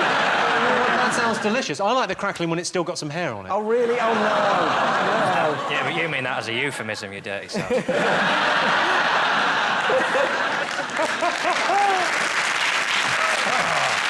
I'll eat anything. I think we should farm elephants. They're massive. They're covered in meat.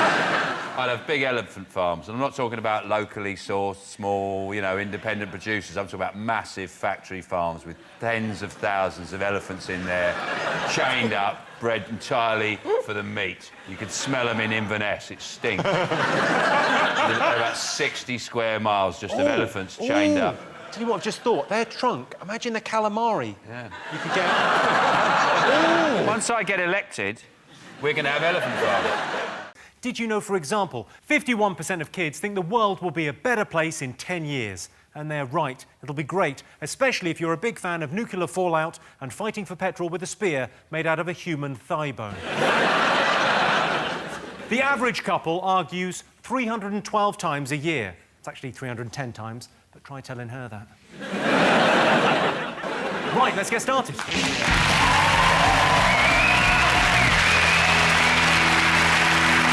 What are you going to go for? What do you like the look of? Well, we've only got one choice, really, haven't we? I think we'll pick the person that is sat next to me. Go on, then. We asked the studio audience, would you complain if you were served a terrible meal, yes or no? What do you think this audience said? I never have. Hands up who said yes. No, do not do that. Do not help him.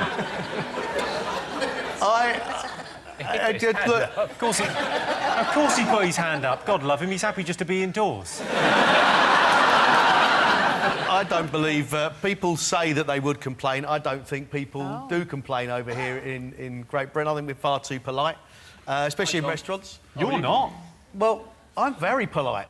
Sorry, have you not seen your show? Let's say on that show, we only ever critique someone's food, not their personality. It'd be better telly, though, if you went, oh, that's amazing, but you're such a dick.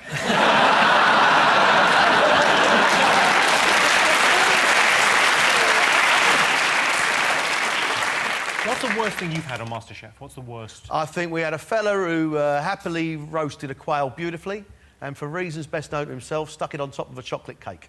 Sorry, can I just... I'm not even looking, but I presume Sarah's mouth is watering.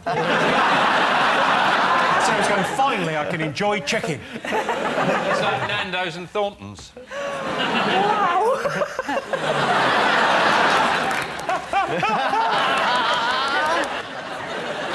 Sean, have you ever complained in a restaurant? I always complain. But at what point do you complain? Because you can complain and then you worry about what's going to happen to your food when it comes back. Yeah, you can. I complain, but I never eat what they bring back, unless my complaint is this hasn't got enough spit in it. Something's not right. I don't see why. It's a real... That's why service is shit in this country. That's why food is shit in this country. Ooh. It's getting better. But generally, if you go to a service station in France or in Italy or Spain, just so the level of food that everyone can experience, you can have great food. You go to a service station in this country, the food is virtually, it's like being in a lab with some horrible experiment with sausages and Jif or something. It's just... I agree with you that food at the basic level, when you really want it, when you're starving, is rubbish. Whose rule is it that we had to put sandwiches in a fridge? Yes, yeah. You know, they don't have sandwiches in a fridge in Spain, and they're not all dying of warm sandwich disease. And more importantly, who's the person, when they're making the sandwiches, pushes all the cheese to the front? And you look at it, it's like, you know, it's like, imagine if you're trying to fall in love in Iran, you've only got the eyes to go on. And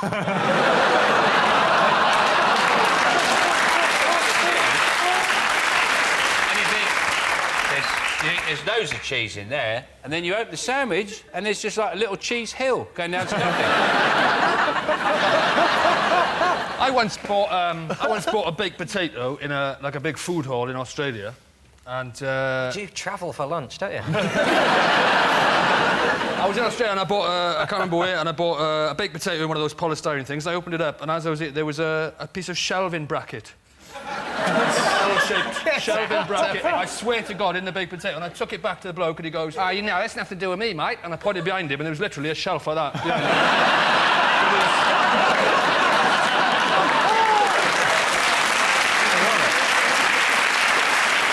So we asked you, student, would you complain if they were served a terrible meal? What do you think, yes or no? I wouldn't. I would just never go back there again. So I don't think people would. So you think they wouldn't complain? Sean, what do you think? The clue is in the word terrible. If it's a terrible meal, Yes, you would I think they would complain, You yes. think they would? OK, I can tell you the answer is yes. 79% of the studio audience would complain if they got a terrible meal. I tried to reason with them. And the winner is the name of our final round. Here's your question.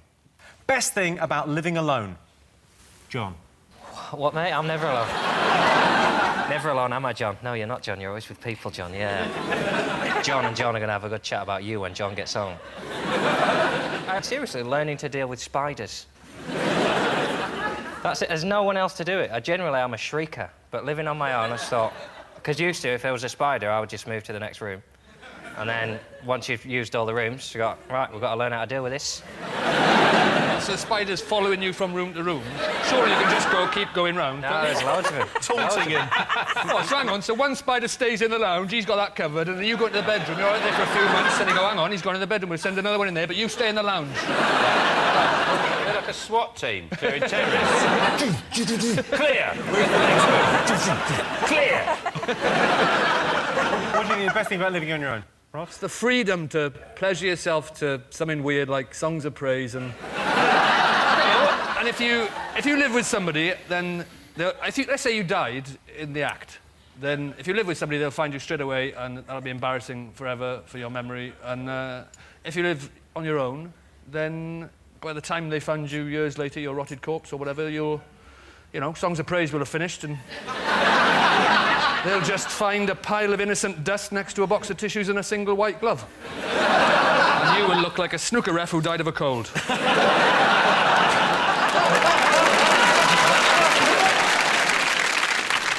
I wander around in my pants a lot, and I live in a block of flats, and opposite me is another block of flats, and the flat opposite mine's been empty the whole time, so I just wander around. I don't got curtains, I just wander around in my pants. But then a friend of mine came round and she spotted that like some young lads had just moved in, and she said, oh, maybe you should get yourself some curtains. And so as far as I'm concerned, if some young lads are looking at me wandering around in my knickers, I'm still the winner, aren't I, really? I just wonder how long it's going to take them to get some curtains up. It's been a long time since I lived on my own. What I miss, I like about living on my own is all the songs I used to make up. Get up, put the kettle on and make a cup of tea now. Make myself a cup of tea with sugar. Hot tea for sure.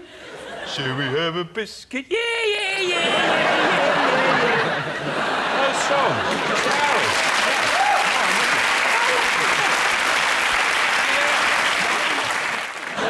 What do you think the best thing about living on your own? Is it the remote? Control of the remote. Oh, yeah, that is the right answer. I'll give you that. Well That's close done. enough. Yeah. Did you know, for example, 25% of men think their eyes are their best feature? Let me think. Buns, guns, pecs, nads, little Jimmy Johnson, eyes. Sixth best. The world's oldest goldfish was 42. He put his long life down to regular early morning swims.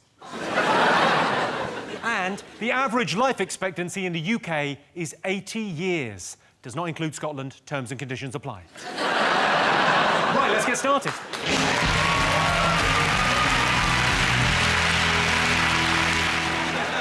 OK, John Sting, what's the other most important moment in life? People do babies, don't they?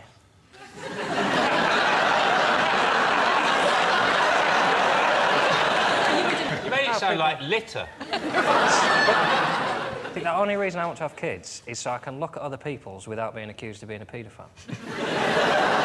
Like when you walk past a... I don't mean in that word. No, dig yourself out of this. I'd love to see this. He's got a shovel. He's on your marks, John, and dig your way out of that one. Sometimes you're walking past a playground. Sure. He's going deeper before he even starts the dig. Sometimes you're walking past a playground and you just want to be able to watch the abandon of children. It's like watching nature. It's like when you watch the leaves change in autumn. Sometimes you want to watch a kid on a swing and think, oh, I used to be on swings before I had jobs and before people judged me and before I wasn't allowed to be in a park. And then before you know it, you've been there half an hour and someone says, oh, which one's yours? You go, I'll go then. Fine. I'm not... It's a nice... And sometimes a baby will look at you. What you should say is, I haven't chosen yet.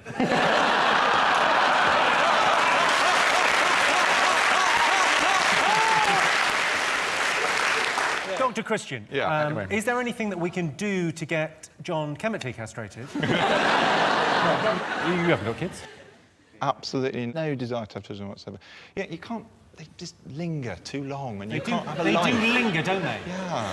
They go on living is another way to say They go on. They linger. Yes. I mean, if they lasted 5 years, it'd be perfect, but no. I never wanted kids, really. I just wanted one of those big American fridges. You know, the really big ones. Yeah. I thought it'd be ridiculous. I get one of those. It's just me and my partner there, and like a lasagna and a lemon roll in around with it. I thought I'd better have some kids, fill it out with yoghurt. Well, I didn't think that I was very maternal until I had my baby. Isn't that a bit late, though? Yeah. Really, that's kind of fine, isn't But it? then it was fine. You know, honestly, you know... Yeah, but what if it wasn't? You can't put it back in, can you? You can't, can you? No, you can't. But see, if you do have every drug under the sun, don't... If somebody comes at you Not with whilst you're heroin- pregnant, I should confirm. No, but in labour, have everything. You know these folks that lie on bean bags and they have candles? No. No. You want to be numb, as God intended. You want to be numb from the waist down, knowing nothing about it until they give you a beautiful baby. That's conception or birth. Well... honestly, just have everything. Have everything. I've never heard anything more Scottish than that. Take all the drugs that you can. Seriously, all of them. Get all of them. It's brilliant. It's like you only had the baby for the high. No, but it is really, honestly, I recommend it. It's expensive, though. No, it's on your expensive. No, they've worked out. It doesn't cost you anything. It's on the National Health Service. No, he's saying having children, No, I mean not... raising children. Not the drugs. I know a guy that can get it for a favour. Yeah, to raise the child is something that the average they have through its lifetime is £200,000. Yeah. And that's not factoring in daddy's drinking, daddy's gambling. It's all worthwhile when they turn 13 and tell you that they hate you and wish you were dead. But then they'll look after you. I've fast-tracked that. They'll look after you when you're old. What? When you're old, they'll look after you. All the money that you've paid out, they'll have to... I'm going to use the money I saved to look after me. Although I don't have kids, because tragically my girlfriend and I can't have children the way we do it.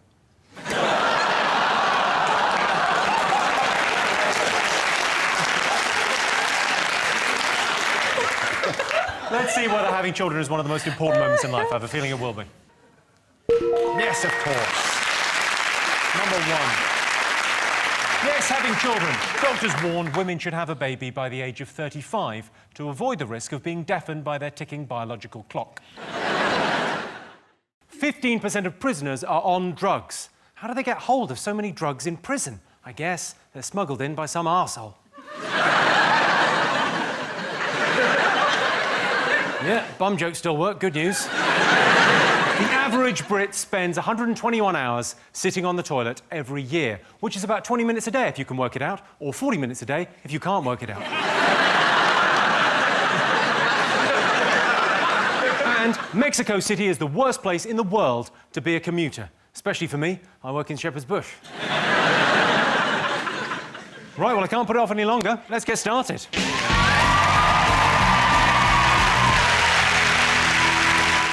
Sean. Sean, Sarah, Georgie, anything you've been anything caught your eye in the papers? Well, Jimmy, this week. We all like to put a bit of money away for a rainy day, don't we? But I think you're more prepared than Noah.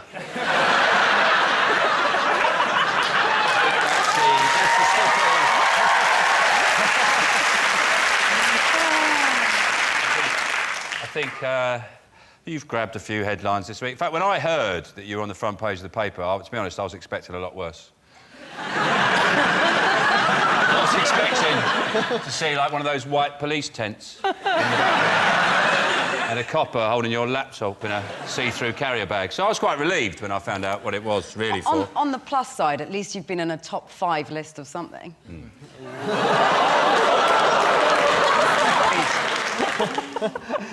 Blimey. Georgie Thompson? Right, I mean, that's got to be, you know, a positive spin on it. Yeah. Yeah, that is a positive spin. But thank you. We can all now see why you work so hard. You get to keep all the money.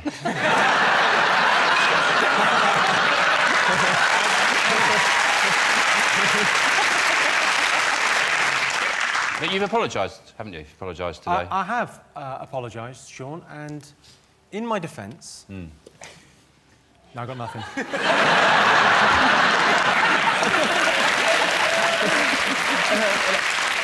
I just want to ask you this question, because in your apology it said, my accountant said to me, do you want to pay less tax? And it's totally legal. Can you answer, when you were having that conversation, were you on a telephone and was there thick plastic glass between the two of you?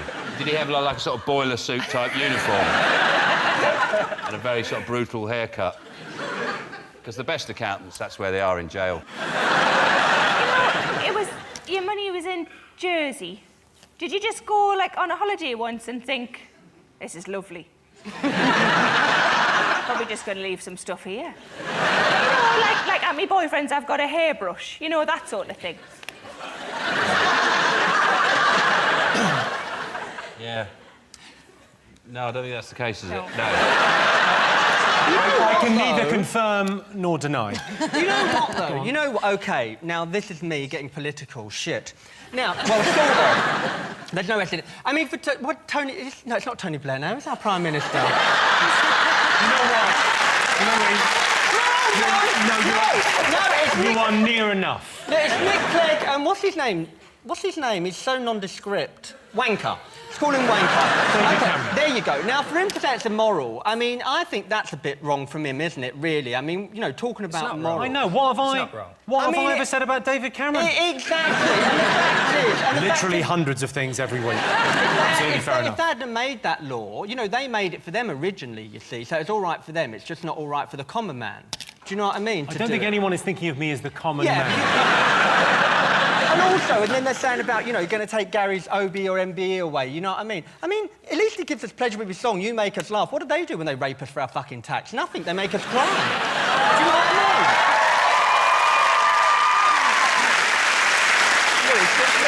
Louis, I mean, Jimmy is funny, but 1%, fuck me. Yeah. Did you beat him down a bit, Jim? Did you go, look, can't we call it 0.5? Any political rant is weakened by not knowing the name of the Prime Minister. Yeah, but I think Louis' political opinions are best expressed through the medium of dance. Oh,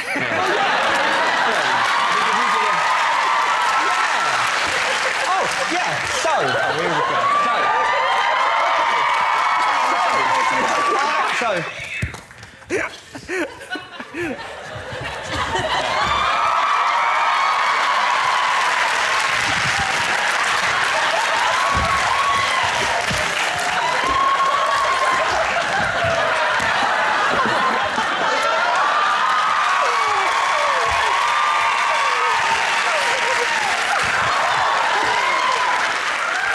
I didn't think I could feel any worse. But there it is. I thought this week of all weeks we might get to the second round before you did a dance. I didn't think... What a pleasure it is to be sat next to the only man in Britain more flexible than your accountant, Jimmy.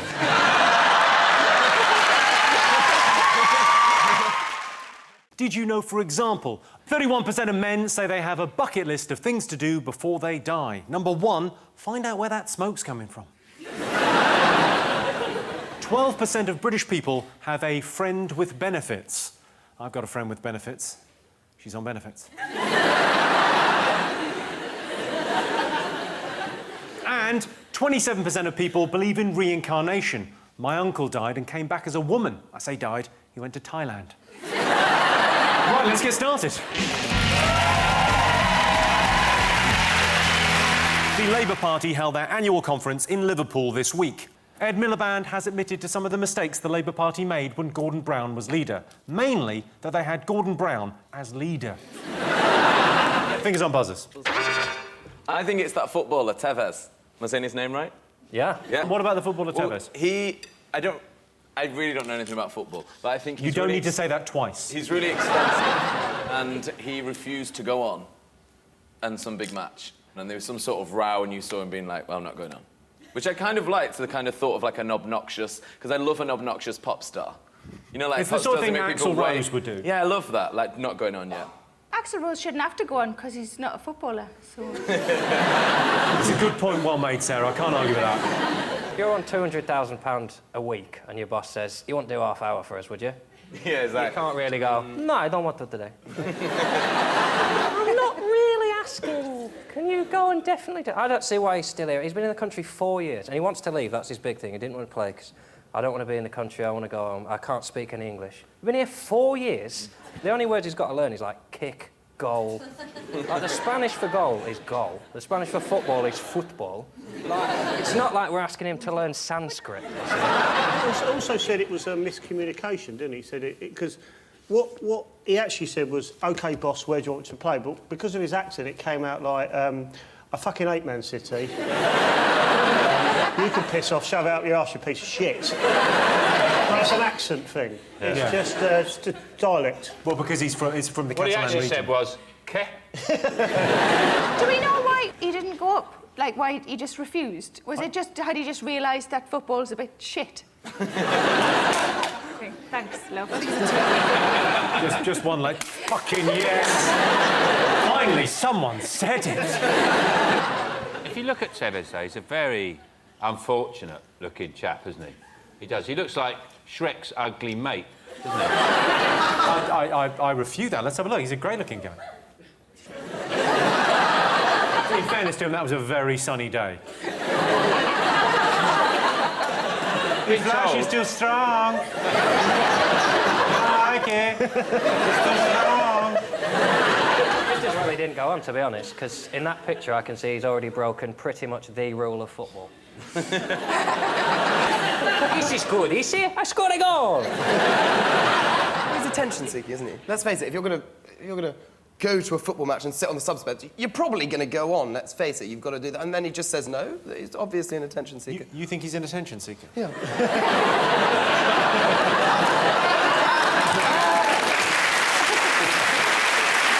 He's obviously an attention seeker.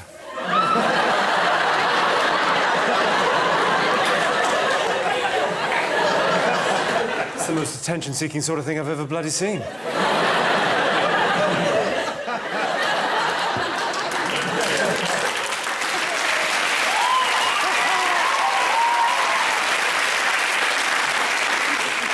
That, my friend, is how you get attention.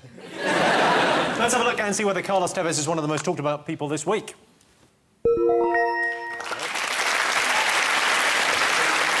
Yes, Carlos Tevez was told he'd never play for Man City again after refusing to go on as a sub. Carlos Tevez earns £250,000 a week. To put that in terms the layman will understand, fucking hell. Seems the whole year you could actually get rid of months and just replace the whole year with reality shows. That's a very good idea. So maybe I'm a Celebrity. You got ice dancing, and then it's, I don't know, a Big Brother, then... Oh, Apprentice, it comes around so quick. Master Chef. No, it's my joke. And then... remember them all, and then it's a Big Brother again. Then it's help me. Hey, you're on your own. You've thrown the toys out of the pram. And then it's like Bake Off, and then come on, the X Factor and the dance, and then it's bloody the Jungle Show. It's almost, you know what I mean? You forget how much the guests add, don't you? Yeah. They stayed in a 7-star hotel where the ratio of guests to staff is 1-to-1, which sounds horrendous. A 7-star hotel? What is 7-star hotels? Does the pool have, like, a still end and a sparkling end? What level can luxury reach where it deserves 7 stars, and is there another level of 8 stars? I think the only difference between a 5-star hotel and a 7-star hotel is someone stuck 2 extra stars next to the 5 and go, see, it's 7. Or it might have been 5-star next door to a 2-star, and they just knocked it through.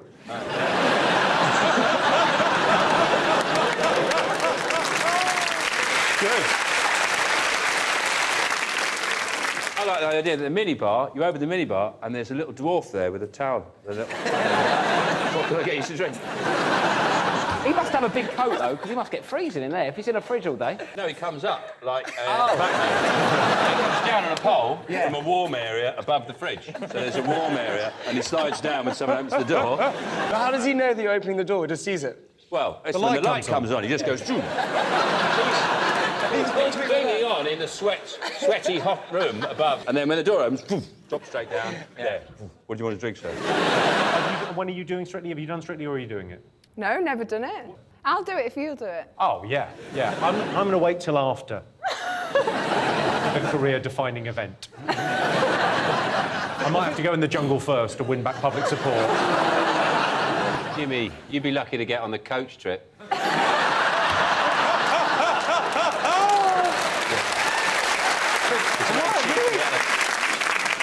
John, would you go to the World Cup? If it was in Qatar, would you go?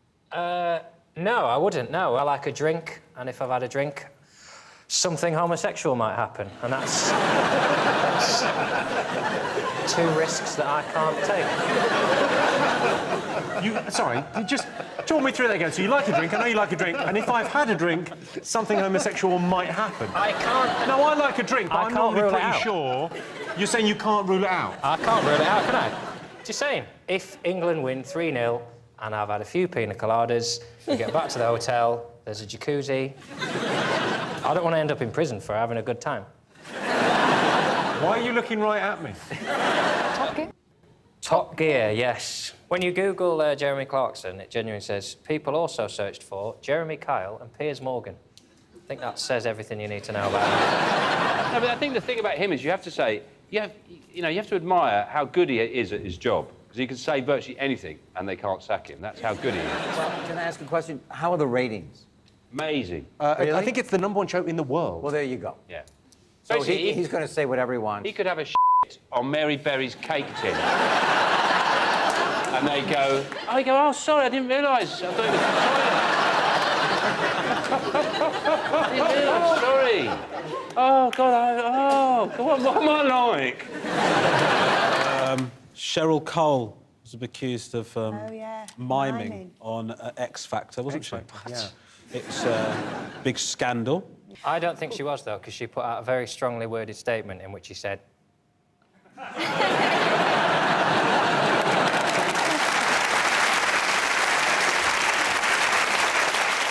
So Cheryl's denied that she was miming. Yeah. Do you think she was miming or not? Well, if she's miming really well.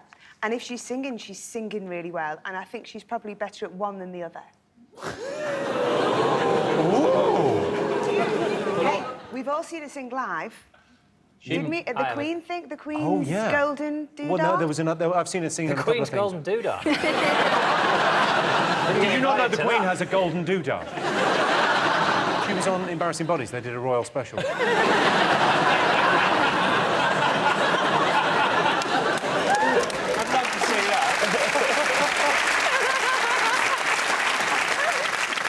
I also seeing it from Cheryl's point of view. You know, everyone's going, oh, she mimed, she shouldn't have mimed. Well, what you got to remember is, of course she mimed. She's trying to sell a record. If she sang that record live, That'd be a PR disaster. You a big X Factor fan, Melanie? This is a tricky one for me because, of course, Mel B's a judge on it. Right. So I have to. Lie. I do support. I have to lie. No, I do support her, and she's the best thing on it because she says it like it is. But I hate the show, and I'm totally bored of it, and I can't believe it's still on the telly. Yeah, I mean, I don't know if you've ever sat on a fence before, but that's not how that's done. It's just so contrived. Yeah, it's not like in the old days of the Spice Girls. John, are you distressed by this report that animals are disappearing? Well, it's not great news, is it? We'll have to start being called 4 out of 5 cats. Because... What? I'm sorry. If it's about the reduction amount of animals, it'd be 4 out of 10, wouldn't it? It wouldn't be 4 out of 5, because that's the same as 8 out of 10. It is the same. Yeah, it is now. It should be 4 out of 10 cats. Ooh. No, because there wouldn't be 10 cats. The joke is that the same percentage would agree with the question asked, but we couldn't find 10 cats to ask, so we could only ask 5.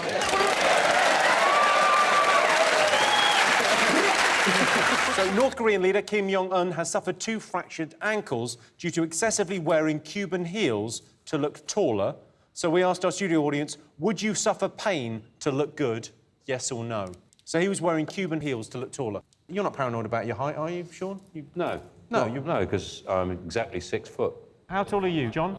5, like 9, 10 on a good day. Yeah, I've got a little bit of good news for you. I got you these. It's the news I've been waiting for, Jimmy. Well, they're Cuban heels, but they're in your size, so I thought you could... Are they? You just slip them on and we'll see whether you look more sophisticated. Why wouldn't I? Wow. Yeah, they're pretty good. I think you'll enjoy those. Does one tuck the gene into a Cuban heel? Yes. Oh, yeah, yes, definitely. Yeah, you definitely do. They all do.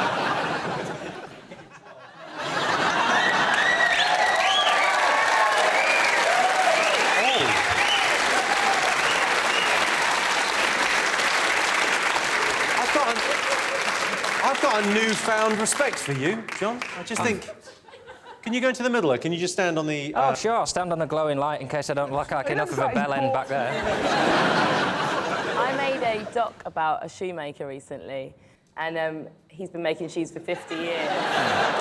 I don't think anyone's listening to you. It was... I just think John has dropped a hip and we are mesmerised. Look at that pelvis. It's... Could be Would you consider a Cuban heel? Would I consider a Cuban heel? The answer has already been made, James. Am I 6 foot then? Can I stand next to you to see what the hell? Yeah, well, Sean, if you can come out. This still bigger. See, I still look just like a short prick in heels now. I think you might be about... The thing I don't understand about you, though, is you do have kind of quite a nasal voice, but then you're brilliant at doing accents. Why don't you just pick an accent that's better and just do that? I would, Jimmy, but they tend to label that more of a mental breakdown than a... Well, you do a very good Spanish. Quite a sexy Spanish, I think. Just do Spanish from here on in. The fact that you find it sexy is why I stopped doing it, Jimmy. Do the Spanish. What you want, my friend? No, that's... That's more Mexican.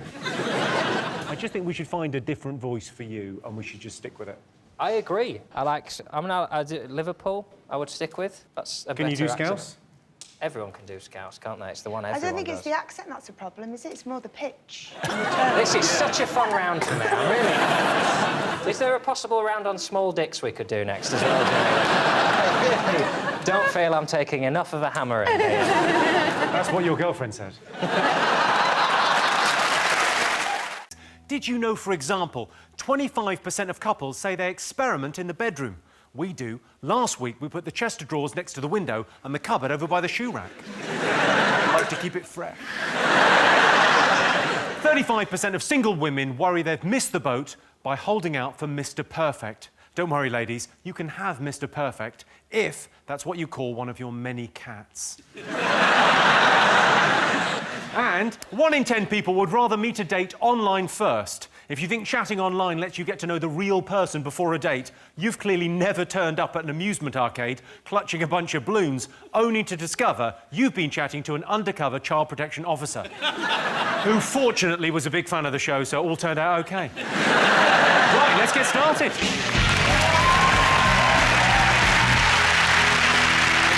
Sean's team, what do you think people have been talking about this week? Yeah, European Championships. I reckon they're talking about that. I mean, a lot of people are talking about that. It's quieter than normal, though. It's not as much. I reckon everyone's getting ready for the Olympics.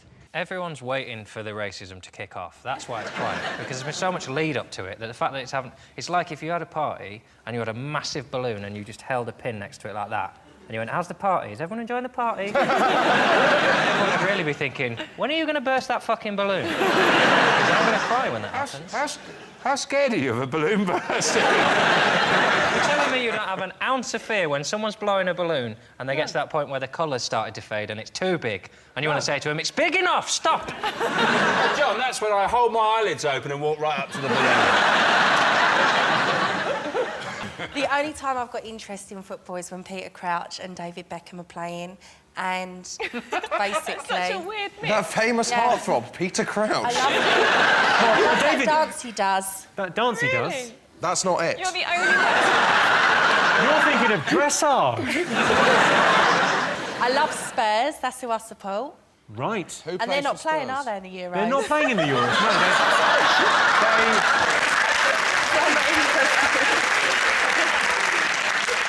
As a Spurs fan, you'll know that the Spurs manager left this week. His name was... Jose Mourinho. Jose Mourinho. Jose Mourinho. He's got quite a Cockney accent now. He's really picked up English, Jose Mourinho. Oh, is it Harry Redknapp? Harry Redknapp. That's it. I love Harry. I love gone. Harry. You know what I didn't like about the match against France was it started at 5 o'clock in the afternoon, which means I have to watch it with my kids, which ruins it, because they just ask loads and loads of questions. So it starts off, they go, who's in the white shirts? You go, that's England. Oh, we live in England, don't we? Yes. Who's in the blue shirts? That's France. Why is he wearing yellow? He's the referee. What does he do? He tells all the rules. What are the rules? You can't pick the ball up. Why is that man picking the ball up? He's the England goalkeeper. England? Why is he wearing green? You go, oh. In the end, I just recorded it and put Happy Feet on and got my own back. You go, why is that penguin talking? They can't knit scarves.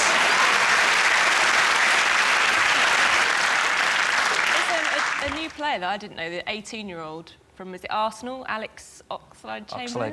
Oxlade-Chamberlain. He can actually form sentences and everything. I watched an interview with him and it was like, this is an England footballer. He's His really name is a articulate sentence. and he can speak. It's amazing. Someone's got a crush. He's got a great name, Oxlade-Chamberlain. It sounds like a fold-away bicycle, doesn't it? Yes. I commute with my Oxlade-Chamberlain and I'm ready to ride. I think he's 18, he must be gutted. He's 22, isn't he? No, he's 18. He's the youngest player apart from Rooney to play in the Euros. Is he? I think. This guy's doing the stickers, Sean. I wouldn't question him on Euros. Right. Has anyone got their swaps? You're not actually collecting the stickers, are you? Yes. The Panini stickers book? Yeah, but I didn't want it to come out like this. I thought I'd at least entice a girl back to my bedroom before I brought out my swaps. How many do you need now? How many do I need? 250 stickers and one girlfriend. Does anyone have the England shiny? It's dreadful, the shiny. It's not the official badge because it's not licensed because we go with mail-in. But I'm not doing the stickers because I'm cool. Weirdo alert! Are you doing the stickers John as well? is doing the stickers. I've swapped with John. You're collecting the stickers? I am acquiring stickers. I can't believe you two are collecting You're grown men! Me and Josh were together in Greenwich last week, weren't we? Yeah. We went on the hunt for stickers. Do they have any stats on, or is it just the pictures of the blokes? Oh, now she's interested. I've got an Alex Oxlade-Chamberlain. Oh, I need that. I've got Theo Walcott, I'll swap you. Oh. This may be the most tragic thing I've ever heard. It's pretty much what the newsagent said when I said you're doing the stickers, and he just looked at both of us and went, no. Did you know, for example, 29% of women under 30 say they want the perfect body? Well, here it is, ladies. Come and get it. 79% of people say they feel guilty putting recyclables in the bin. I get round it by placing my recyclables in a paper bag and throwing that in a hedge. And the average woman walks 7,000 miles in her lifetime whilst hoovering. And that statistic is brought to you by the year 1953. Right, let's get started. Top reason people are jealous of their friends. I've got a mate who works at a Marmite factory. Yeah. He's always the talk of the town, so... Yeah. Some people love him, some people... No, we all love him.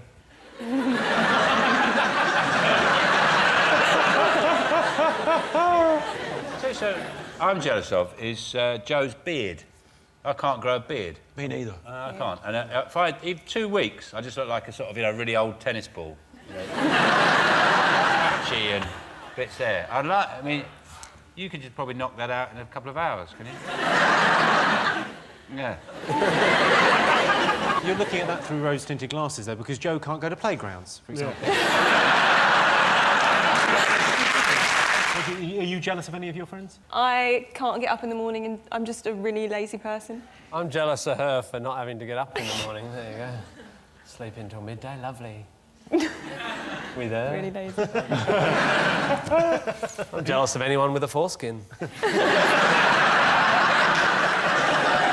That was different, that's not you. I can do something which will make you all jealous, especially Joe. Look, I can do this. Whoa! Forget Joel, that's amazing! Is that the Olympic symbol? What? Joe. Yeah. He's just trying to make sure I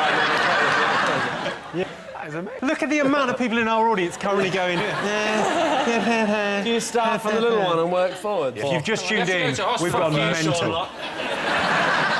OK, so top reason people are jealous of their friends. I'll give you a clue, it's a really superficial thing. Yeah, it'll be money or having a hot girlfriend, boyfriend. Hair's not far off. Hair, looks. Looks. Noses. Long arms.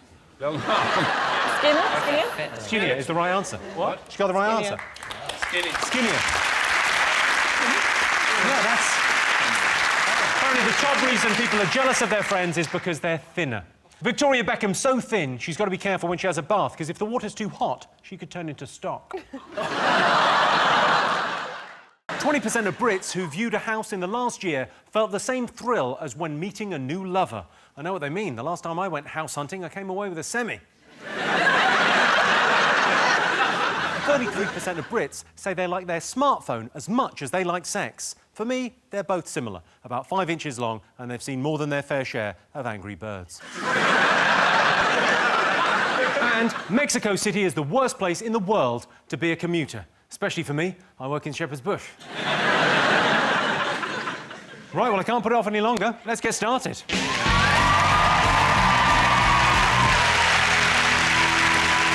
So what's the big Olympic story this week? Well, they've given us a sneak preview of the Olympic opening ceremony, which is going to be a pastoral scene of Old England by Danny Boyle. Having an opening ceremony seems sensible to me. You invite everyone, you have a big party, you go, hey, it's starting. We're spending the same amount on a closing ceremony, which is after everyone's going to have come here, beaten us at all the things we do, and then we're going to thank them with a big party going, oh, safe journey home. Sodom. At the end, we should just switch everything off and say, right, piss off, find your own way home now. It's a solid idea, yeah. I think it's really boring, full stop. And what is the Olympics going to do for us? What's it all about? I don't know what... I don't know where to begin. How is it going to change our lives? It's not. It's not going to change your life, no. No. It's not going to change my life. You know, we've got the football, we've got the tennis, we've got dancing on ice. What more do you need?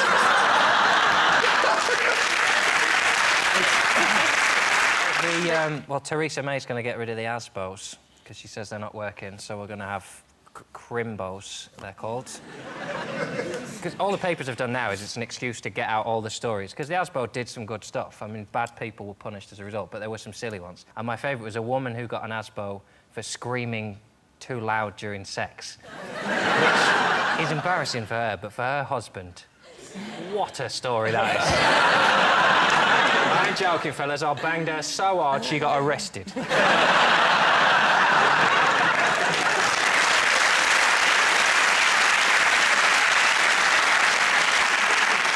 you have asbos? You don't have asbos in Ireland, do you? No, but... You're asking Kate Humble if she had an asthma. You've been pestering animals again. Yeah. And apparently I'm now going to get a crimbo as well, because you can get a crimbo for having an untidy garden. Really? I'm not quite sure who's going to judge whether your garden is untidy or not. I don't think it means brambles. It's things like sofas and fridges. I would imagine your garden would be very well kept.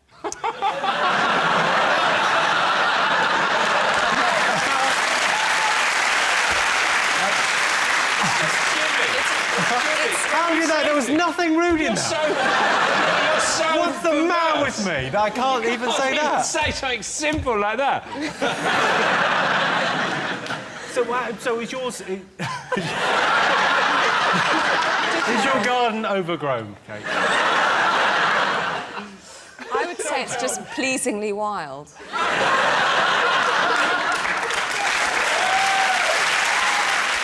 Did you know, for example, a survey recently revealed the average British worker spends 25 minutes on Facebook every day, and that figure rises to 4 hours if they answer the question honestly.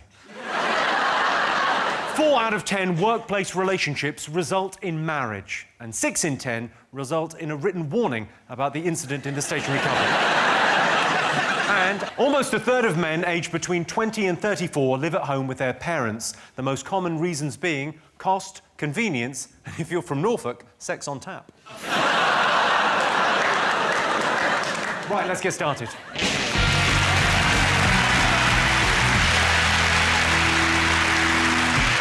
You do. I can't stand it. That thing you do like a little skip, you go, and then you go...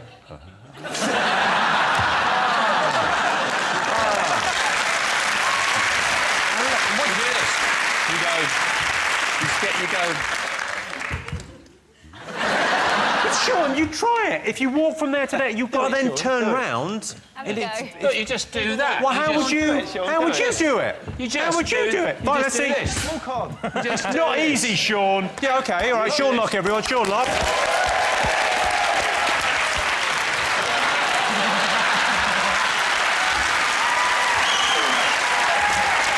You don't do this.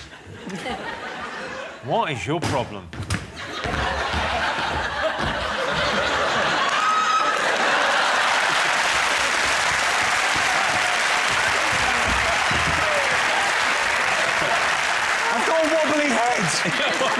I've got a wobbly head. Apart from that, I think you're great. I think you're amazing, Jimmy. So, most annoying habit... Nose picking. That is the right answer. Nose picking, yeah. Yes, the most annoying habit is nose picking. I tell you who was terrible at nose picking, Michael Jackson. He just could not make up his mind. John, Mark, example. We're going to call you Elliot or example? Call me by my real name, just for this show. OK, example. Elliot.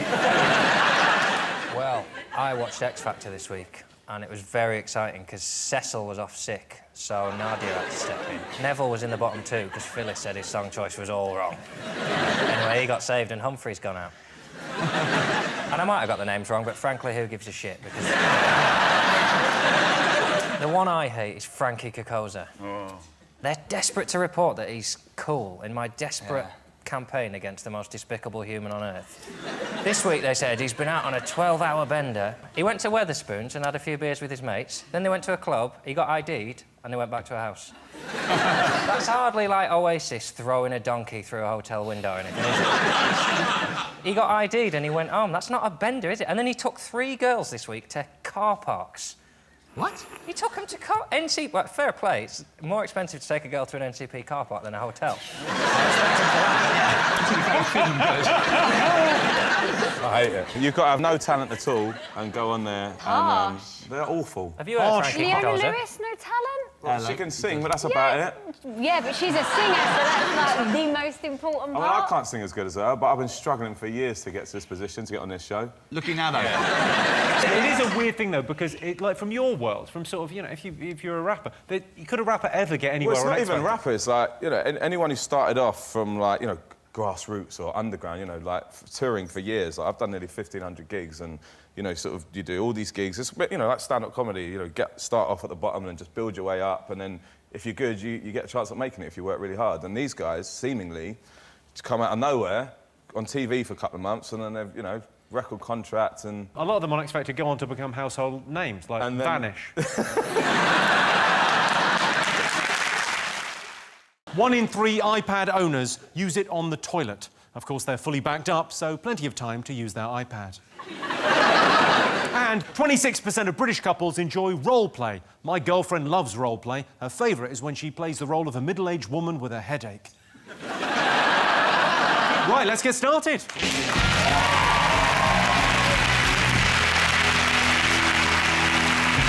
Sean's team, what do you think the nation have been talking about this week?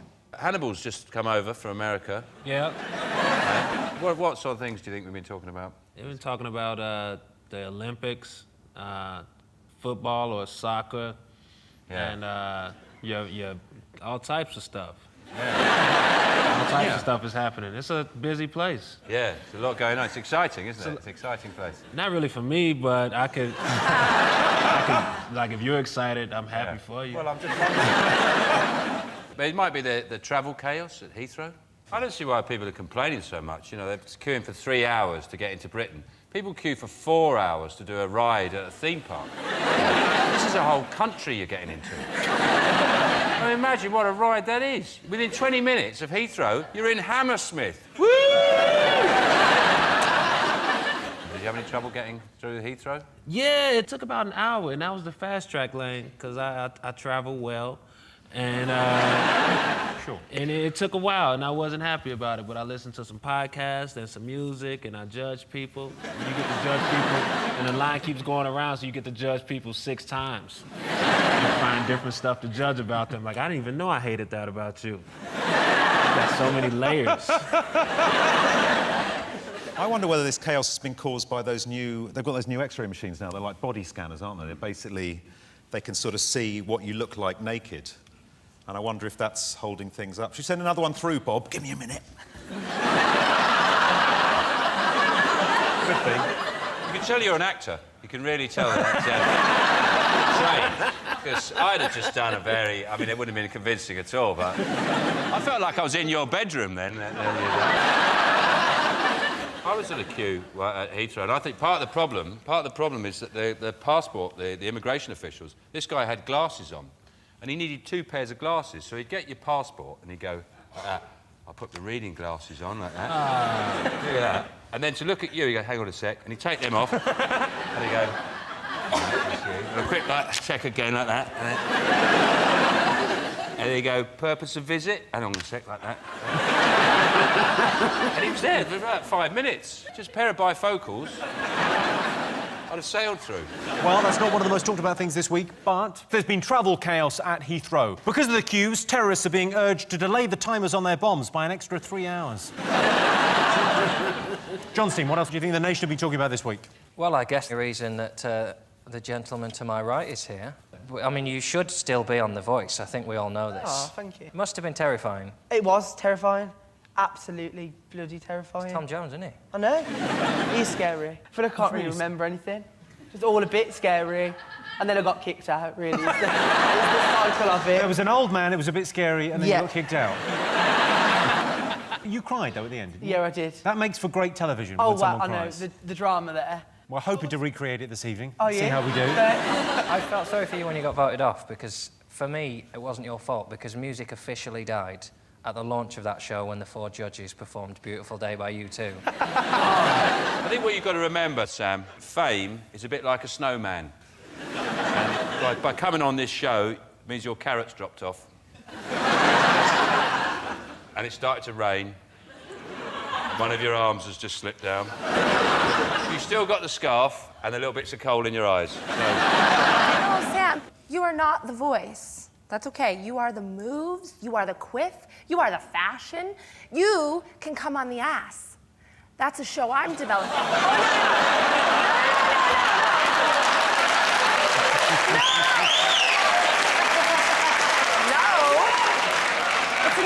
I'm developing the ass. The ass. And the judges are Kim Kardashian and J-Lo and Nicki Minaj and Beyonce. And they look at an ass. And then based on that ass, they decide whether they want to hear your talent.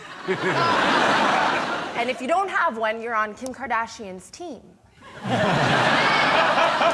you can come on the ass. Don't worry, I'll write you in. Perfect. Might be time for another one of your mimes. You're better off out of it, because I think since they've got rid of the turning chairs, the show's kind of... it's crap, really. It's pointless without the spinning chairs, isn't it? It was good with the spinning chairs. Yeah. They should go up and down whether they like you or not. Like, if Tom likes you, he goes, I think you're bloody great, you are, like that. He goes... Yeah, but I think if Tom's chair goes up, he's going to think he's going to bed. Yeah.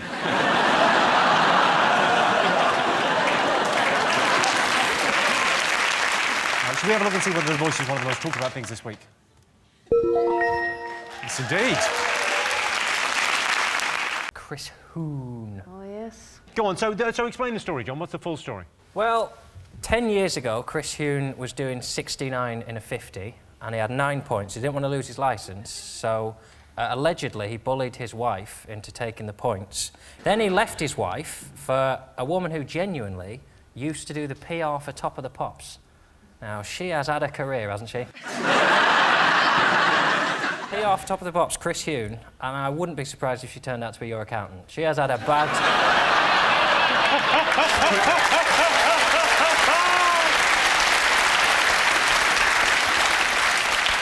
But the thing is, he basically said to his wife, take these points, and she took them at the time, and then she found out he'd been cheating on her, so she went to a newspaper and said, I've got this story, do you think I'll get into trouble? Didn't she buy a wire off the internet, a recording device, and recorded him confessing in order to sell it to the paper? She tried. That's devious. But the mistake he's made is that he hasn't married someone. You can only do that if you marry someone who looks like you.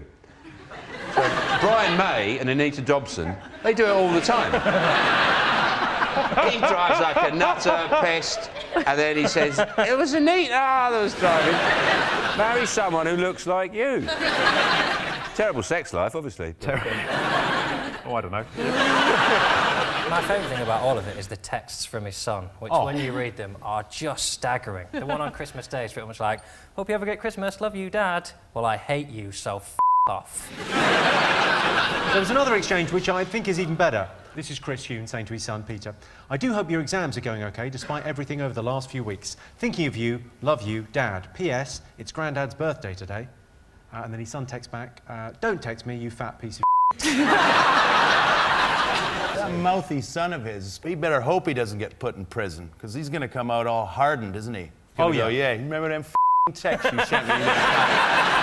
Who's a fat now, you f***ing muppet? Wow. Kean, would you take points for your partner? Your partner said Yeah. Yeah. Why wouldn't you? Well, that seems like a very honest answer. I mean, first of all, you know, I'm not divorced, and you know, my son doesn't think I'm a prick. So, them two things put together, you know, I would like to think that as a family we would stick together. You like to think you'd get away with it? I do that. I take points for my wife, yeah. She drives like a lunatic. I bet his wife is spitting. Now, the other thing about it, does he deserve to go to jail? Because his crime is he did 69 miles in a 50 zone and he's going to jail. He has played that very, very badly. Yeah. He's a div, though, because, you know, I mean, a whole political career down the toilet for 3 points is one thing, but he's besmirched the good name of politicians. Very, very rarely are in the news for the wrong... Occasionally you'll get the... Jeffrey Archer, I remember, you know, he was supposed to have shagged prostitutes and he lied in court. But apart from... Well, Jonathan Aitken, he lied in court. But apart from those two... Well, you had Neil Hamilton getting brown envelopes full of cash from Mohammed Al-Fayed. But apart... Well, you also had Jackie Smith and her husband putting porn movies on expenses. So, and the bloke who put his duck house on expenses. And John Major, when he did his Back to Basics thing, he was nobbing Edwina Curry. We had cash for questions, cash for honours, cash for influence, arms to Iraq. But apart from those scandals, politicians have had a very, very good name in this country. John, any musical aspirations? Would you ever... The only band I would like to be in is the Proclaimers. Why the Proclaimers? Why would you want to be... Why would you not want to be in the Proclaimers? There's a song that just ends with 5 minutes of them both screaming the word Gene. Gene! That's it. And they're in a band and they do that, and they're so cool. But they hate the English so much. It's a real barrier. I'd have to pretend from the beginning to be a brother that they didn't know about. Hello! Tess, have you ever been... I haven't been in a band, but I've been in quite a few bands' videos. Which videos were you in? I did 2 Duran Duran videos, and then I was in 2 Soul to Soul videos, a Beloved video, the Soul one to where Soul, everyone was Beloved Duran naked, Duran. bar a few little, you know, plasters and... You were in that one? I was in that one, What's honey. that? Plasters? But, you know, elastoplast and the right, you What know. a sexy look that is. I think- I'm Well, just naked so and that I might you have know, you cut my can nipples. preserve your mind. I'm in an Elton John video. He keeps it at home. Sure, why not? I've only got one song on my iPod, which is Rock Around the Clock. And I have it on shuffle. So 1, 2, 3, 4, 5, 6, 7, 8, 9, it finishes. 1, 2, 3, 4, 5, just for hours on end Happy driving. Days. Drives Happy my Days. wife It mental. answers a lot of questions, though. That's why she drives like that. 1, 2, 3. Over and over again. OK, let's get some on. So most people would rather be in a band than a solo singer. What are you going to go for, Sean? Band. Band? You think band? What do you guys think?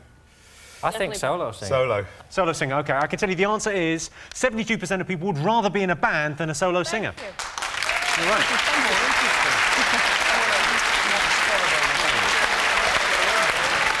So the winner is the name of our final round. Here's your question. Top advice you'd give your younger self? I know what I'd say. I'd say it doesn't matter how curious you are, don't stick your cock in that barrel. Top advice, what would you tell yourself? It's difficult for me because I am my younger self. It's just more a question for you, old it's really, isn't it? I wish I'd walked my dog more. That's a serious one. Just telling you, if you're a dog owner and it's raining, one day that dog will be dead, and you'll think, I should have taken him down the canal. Did you never walk your dog? Not a lot, really. I was out banging. Well, more to the point, I was indoors watching videos. But Steve, how old were you when you joined Westlife? I was 16 when it started. So what advice would you give your younger self? What do you think? There was one incident where me and one of the other guys in the band, I won't mention any names, pissed in George Michael's back garden and got caught, which wasn't a good incident. You got caught by George Michael with your cock out? That is a disaster. Stephen, what do you think? I would say to myself, denim jacket with Saxon written in biro on the back with pixie boots is not a good look. Yet. What I would say if I met my younger self is less of that, a bit more of that. Right? Yeah. Less of that, stop that, do that. Stop being such a dick. No. That's what I'd say to me. All right. Yeah. The younger me, not the cool me now. Yeah, oh, yeah. In the younger dickheadish me. Yeah, where's he gone? Yeah. Where's he hiding? Depends how young you're talking now, doesn't it? If you're going really young, stop crying and shitting your pants. And then right through to, I know you think she's gone out, but she's going to come back early, so stop the video and take it out. About 5 minutes before you thought you were going to. Sorry, Mum.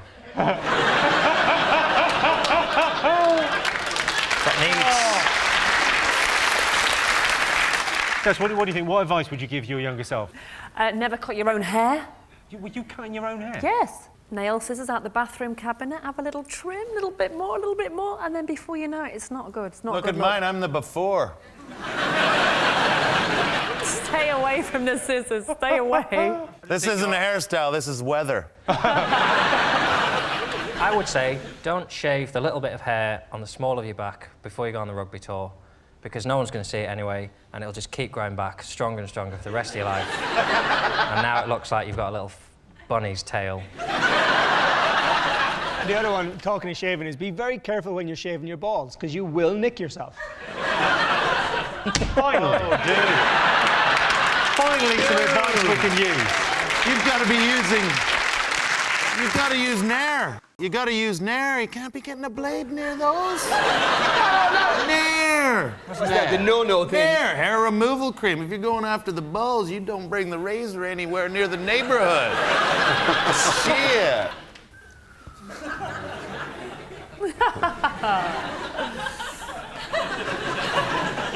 Okay, next Well, question, you've just Jimmy. found that.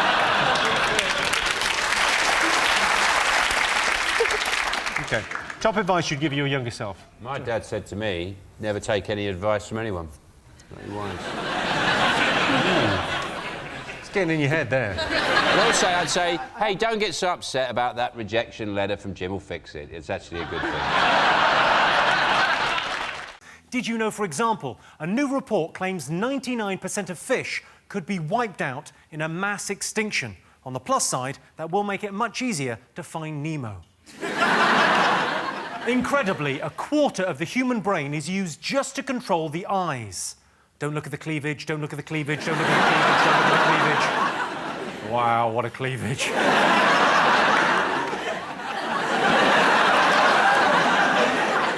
And you're back in the room. And in the UK, 61% of adults are now clinically obese. The problem is so bad that the minimum requirement to get on Embarrassing Bodies Now is 25 stone, 2 fannies and hairy teeth.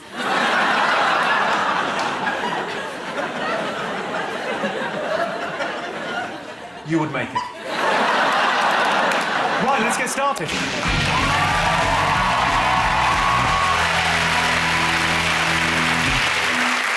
What are you talking about? That's the name of our first round. We've teamed up with a leading polling organisation, and they've asked the British nation what stories they've been discussing this week. It's our panellists' job to guess the British public's top 3 most popular talking points. John's team, you ought to go first. What do you think the nation have been talking about this week? Well, one of the things that's affecting my world is all the sadness of all the high street shops closing. So I think that's probably one of the things. So Habitat going, and Thornton's going, and Jane Norman, and all these shops, and it's very depressing. It's sad. And I used to work at Habitat. You used to work at Habitat? I used to sell sofas at Habitat. Did you? Not very well, clearly. It's gone downhill because I left. So all these shops are closing down, and it's very sad, other than the bitch that used to be my manager at Habitat who's now been sacked. Yes!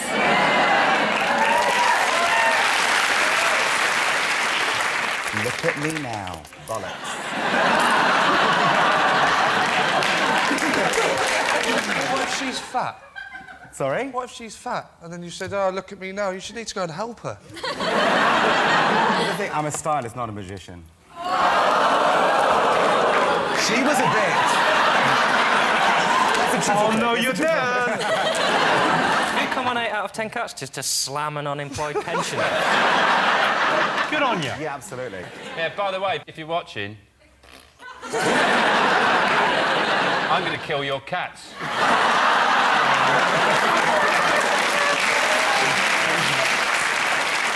What are you doing? What is it? Oh, like, Docs thing. haters. 3 clicks. You do that one?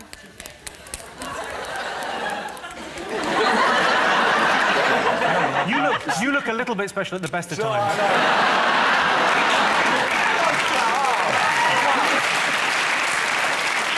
Let's get back to the high street.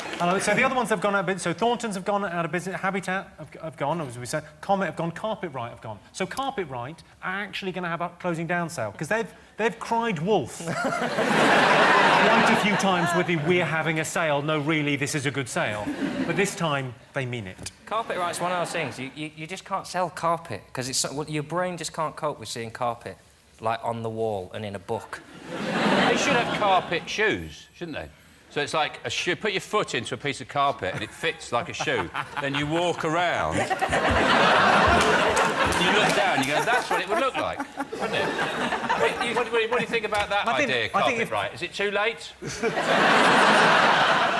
Rebranding is the way to go. Like Mothercare's another one that's in trouble, and you just got to get another market in there. So you put like a tap of beer in there, and you just call it like MILFs Are Us.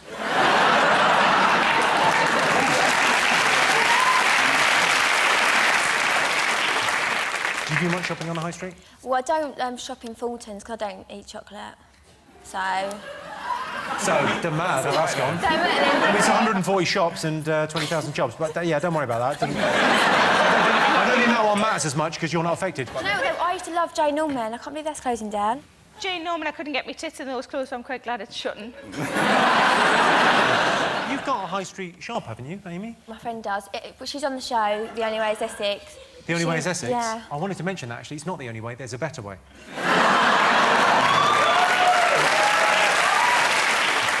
But you own a tanning salon, don't you? I do vajazzles. Basically, for the show, I do vajazzles, and they come in and tell me all their life stories. Why don't you come down? Why don't you have a vajazzle? Why don't I come down? Because No, I don't have a actually. vagina.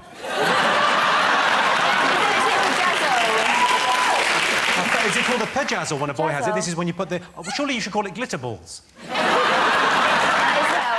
I don't do that. What's a vajazzle? They take a twinkle cave... Twinkle cave? And they decorate around the top of the twinkle cave with a few little shiny things, Sean. It's delightful. And it's called vajazzle. What? No, I don't understand. They decorate it? Yeah. Yes, they do. Why? You know, because sometimes when you look at one, you go, oh, it's a bit dull, isn't it? Yeah. But you see what you can do? You can do them at home. I'm sure yours are much better, but you can do it at home where you just put a bit of, like, Pritt stick on.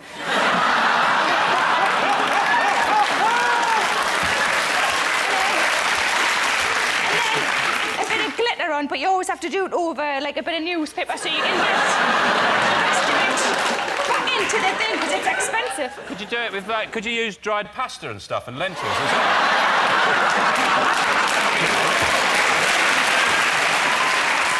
Have you ever seen, Amy, have you ever seen, because you're on The Only Way is Essex, have you ever seen Geordie Shore?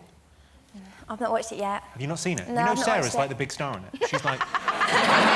she's sort of like the equivalent of you. I can't believe I've not watched it yet. It's horrific, don't watch it. Imagine if someone from Essex and someone from Newcastle mated. Make a scouser. Yeah.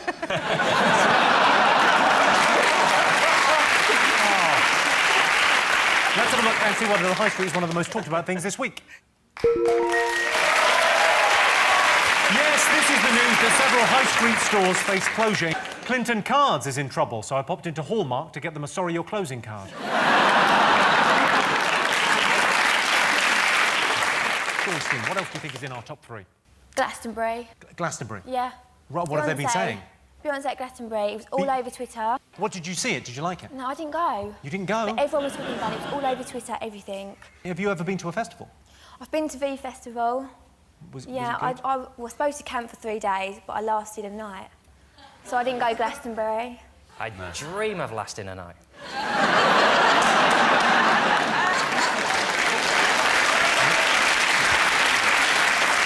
Not sure we're talking about the same thing. Have you ever been to Glastonbury, Sean? Yeah, I stopped going, though, because I did the maths one year, and mathematically, Glastonbury doesn't make sense. Because there's 137,000 people, and I think there's 3,200 toilets, which means it's 42 people per toilet. Doesn't sound that bad, but if you think, if you had 42 people staying at your house, one toilet, and they're all vegetarians, and you're number 38, basically, the Glastonbury is the Somme with Biffy Clyro playing, isn't it?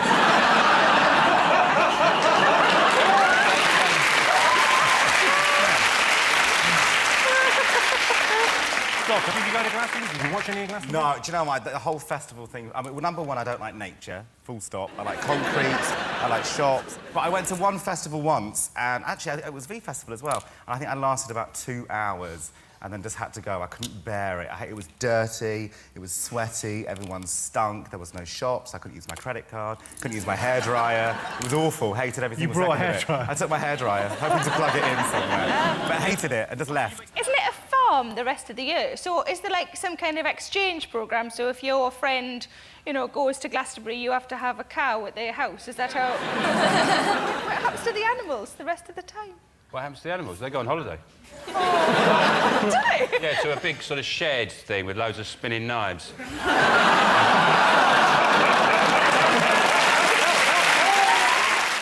Did you know, for example, 9 out of 10 children visit McDonald's once a month? What's that thing that all the kids get in McDonald's? Oh, yeah, fat. 68% of men start conversations with strangers while queuing for the toilet. I wish people would just mind their P's and queue. And And 27% of people keep a weapon by the bed to protect themselves against intruders. I don't have a weapon. Instead, I sleep in stockings and suspenders. Then if I'm burgled, I just throw back the covers and say, what kept you? Right, let's get started.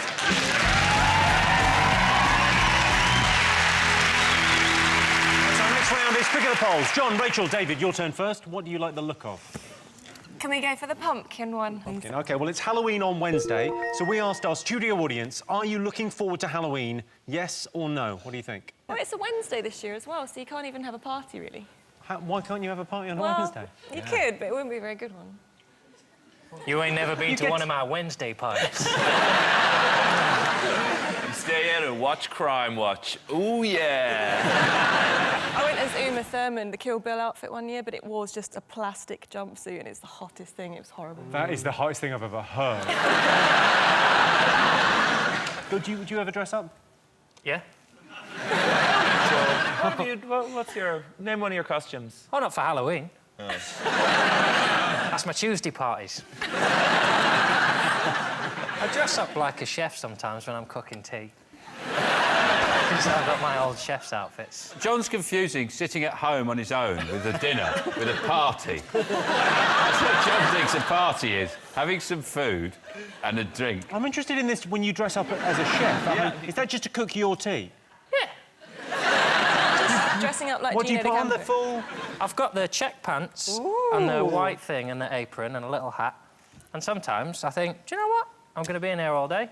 Just get a bottle of wine out. All day doing Finder's crispy pancakes? It takes half an hour. My only fear is dying in the middle of it and getting found. Because obviously that would look ridiculous. If someone came to the door. Never happened. Louis, do you get dressed up on Halloween? I have. What was your finest hour? I think my pussy. I've got a cat costume. Well, because of course you were. I was in Cat, so I have the original magical Mr. Mistopheles. So I slip him on, and he's. You didn't go dressed as a pussy because that's terrifying to you.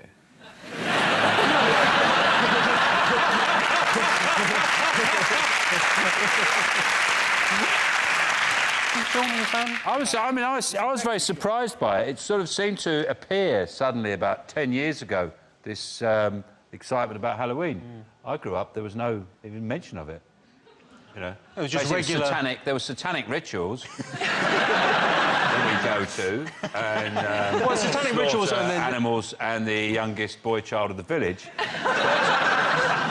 We wouldn't call it Halloween in those days. They were very much about our Lord Satan and thanking him for a year of evil. But suddenly, thank you, brethren.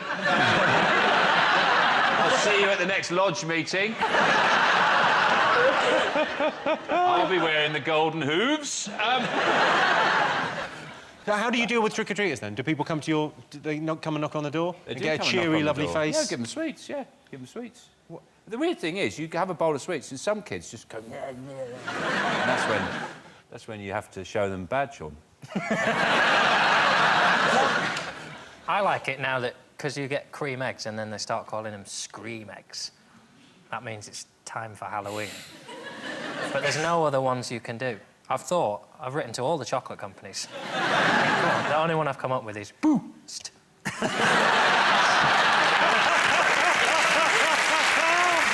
love it. I can tell you the answer is yes. 63% of our audience are looking forward to Halloween.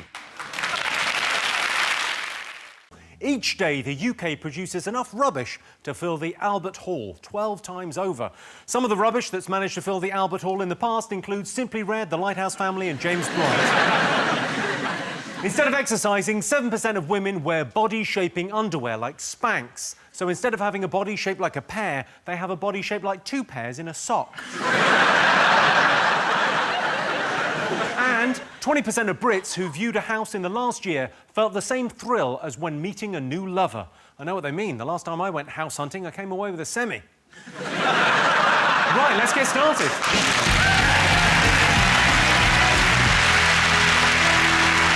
Goldstein, what do you think the nation should be talking about this week? The Olympic torch has landed on these shores, and we are watching it go round the country interminably. It started in Cornwall, That's because they flew Ryanair, and that's actually... that's their London airport. London, Cornwall, we're landing in.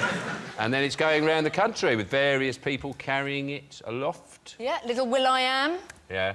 Carried it. He's miniature, half a Corbett. Is he? Yeah, half a Corbett. Half a Corbett. Is that how we measure celebrity now? Yes, and it's very heavy for him, but he's been carrying it. Can we just call him William? His name is William. Just because he can't punctuate doesn't mean I don't call myself J on. Who's Will.I.am? Is he in the Olympics? No. He's brilliant, and he's on The Voice. He sits on the chair, his feet don't touch the floor. Why is he holding the torch? The reason he's doing it, the reason Will.I.am's carrying it, is because he's Corgi registered. As a gas fitter. Drogba's. I didn't know this, but he's a fully qualified gas engineer. He worked for EDF for a while. It's very special fire, though, isn't it? It's the Olympic. It's the Olympic fire, and it's apparently it's very cathartic for people who come out to see it, because anyone who sees the flame go past instantly forgets they didn't get tickets. There have been some fantastic protests. Did you read about that guy in Taunton who threatened to set fire to his camper van? I'm not quite sure what he was protesting against. I've got a camper van. Every Yeah. time you make a cup of tea, technically you're threatening to set fire to it. Nick, are you excited about this? Are you excited about the flame? No. What about the Olympics more generally? Are you... It's nice. So, like, on buses and stuff, they're, like, saying, oh, let's pretend like the rest of the world is like our mum. And if you had a flat, you'd tidy up your flat and make it look nice for when your mum came over. And London's your flat. So let's all tidy it up, because people might come round and see what a shithole it is. And it's just like, we live here, and they shouldn't be making us do all of the work. Like, if you pick up your own litter, you do it. You do it. Just because there's someone coming over from Germany, right, or another country, right, doesn't mean that we should be on our special best behaviour. You should be on your special best behaviour all the time. Don't patronise us. Sorry, Nick. My mum doesn't visit, it's fine.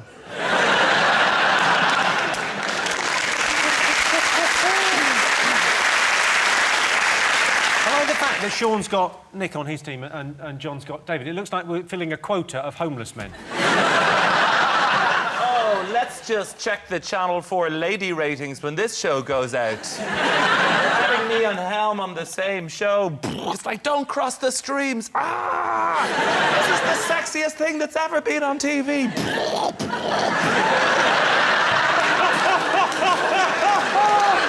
Oh, David O'Doherty does not own a mirror. He has also never spoken to a lady. I'm incredible at ladies. I'd just like to make that clear. You're incredible at ladies. If you say so, yes, I am.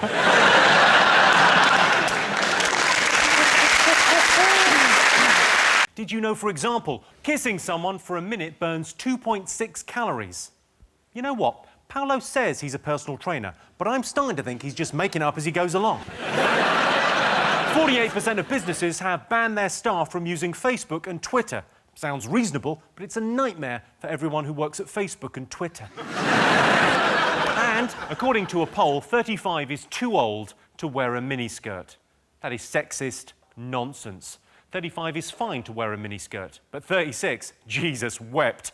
The only thing covering those legs should be a coffin. Right, let's get started.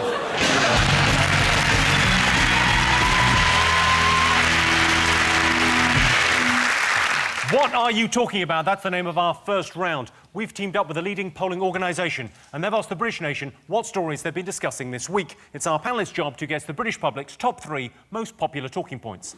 John, Patsy and Jack, what have the nation been talking about this week? Is it Wimbledon? Did you go this week? I went to Eastbourne. You went to Eastbourne? It was really good. Really? So you went to Eastbourne, not Wimbledon? You have a problem with your sat-nav? It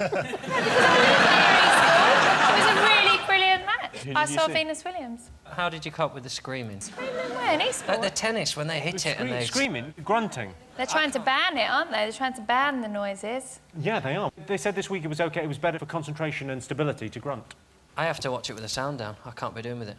If you turn the sound down and do your own noises, like boink, boink. I imagine that the ball boys are little gremlins, and then when they come out to get a ball, I go. Can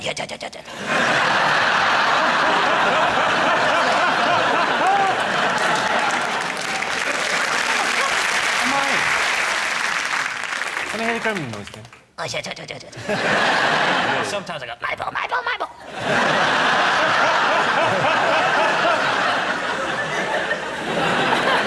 They've taken all the fun out of it, though. One of the first things they did this week, when it rained, because they can still play, but they closed Henman Hill, because they didn't want people sliding down. And again, more fun than tennis. Like, they should just have a camera, posh old lady with a tray full of Pims, just trying to get across. Far better than tennis. Joe, do you watch the tennis? Yeah, well, no. I used to watch it, but yeah, it's the same thing. It's just different people winning.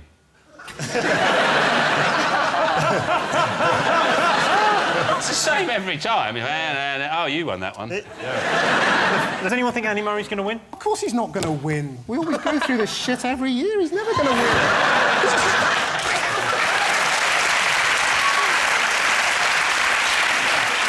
Read the news like that. Oh, this is bollocks.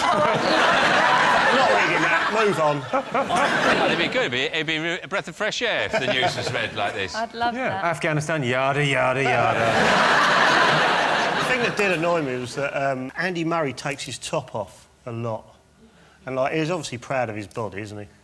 Which annoys me. If he had my body, he wouldn't do it. Because if he had your body, yeah. I don't know whether he'd be playing there. Well, because I get changed like I'm an old woman on the beach. With, like, a towel up, kind of like that. So I find that sort of quite offensive when people sort of go, oh, is the camera still on? Yeah. I don't think he physically looks that impressive, Andy Murray. That always strikes me as like Nadal is like. Why does he take his top off? Yeah. He doesn't do it during the game. What, has he actually got afterwards? He's not in the middle of a point, just woo! Like that. He waits and then takes it off. If it goes for extra time, he's just in his pants. I always think he looks a mess, because, like, Nadal is incredible. Like, he's just a physical Adonis. And Andy Murray looks like a heroin addict that's shoplifted a JD Sports. He's pathetic. And, like, when you see him next to Nadal is just the perfect man, because he's really strong. He's got these big pistons of arms, but then a really nice little boyish face, sort of very hamsterish features. Like, imagine if you were with Nadal, he'd be, like, 2 hours of, like, rampant, ferocious sex, and then afterwards, just make you Eggs Benedict. Does anyone... Do you fancy a game of Who's Got a Crush on Nadal? Fancy a game? Oh, look, I've won. Let's have a look and see whether Wimbledon is one of the most talked about things this week. The most talked about thing this week? It's week 1 of Wimbledon. If Andy Murray is crowned Wimbledon champion, it'll be an incredible day for tennis, tinged only with the sadness that Federer, Nadal and Djokovic all dropped dead in the same tournament. Sean, Christian and Joe, what else have the nation been talking about? The Greek economy. The bailout, the riots in Greece. They've been rioting about the austerity measures that are being imposed. And they couldn't control the rioters. I thought they'd have used the hummus cannon. Spray them with hummus, and in the sun it'd dry quickly and they'd be stuck like that.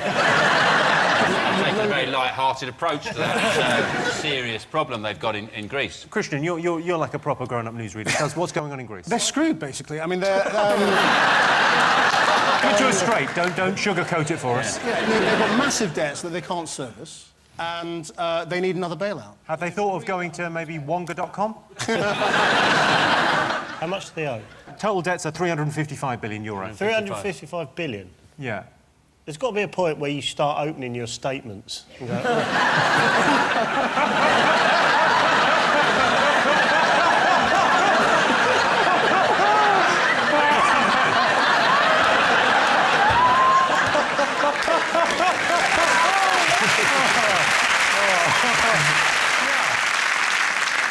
The thing is, if we bail them out, it might cost Britain about £1 billion.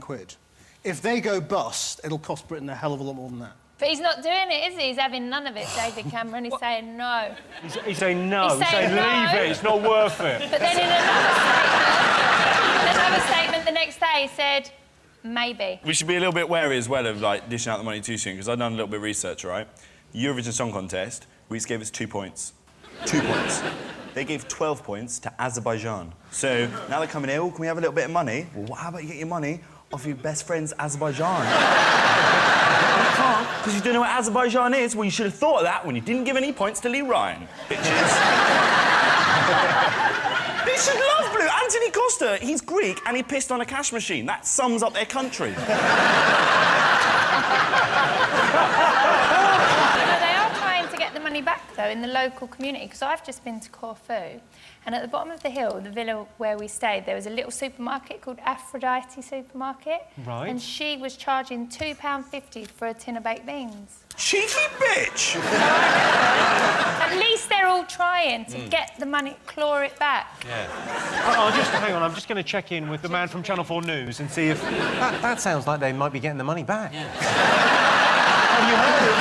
Have you heard the latest? Because I don't know what. So 355 billion. What's 355 billion minus? Was it £2.50? No. I mean, you know, there's other food in Greece other than beans. Like... I didn't buy the beans. I just noticed You didn't buy the beans, but they priced you out of buying beans. Yeah, I just thought that is a liberty, Aphrodite. That is a liberty. You can take the girl out of Walford, but you can't. I think the Greeks have cooked the best food I've ever had. Have you had a gyros?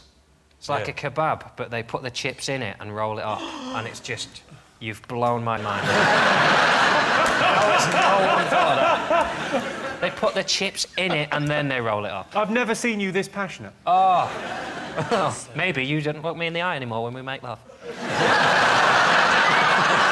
Final decision rests with John. John, should we bail out Greece? I don't think we should, because I don't understand how a country can go bankrupt. I just don't... it's one of those things I want to see it happen, just to know what it looks like. Well, it's £55 to get to Ireland. Go and have a look. Let's have a look and see whether Greece was one of the most talked about things this week. Yes, indeed. Yes, this is the news that Greece is facing economic meltdown. Economists have described the situation in Greece as hairy. So, no change there, then. The fine should be, instead of financial, because most people on Twitter are just bored people who don't earn a lot of money, you should be, if you do a bad tweet, you lose characters. So, like speeding, but you can only do 135 now. And then if you're really bad, right, you can't use the letter E on Twitter. Sally Bercow tweeted, "Why is Lord McAlpine trending? Innocent face."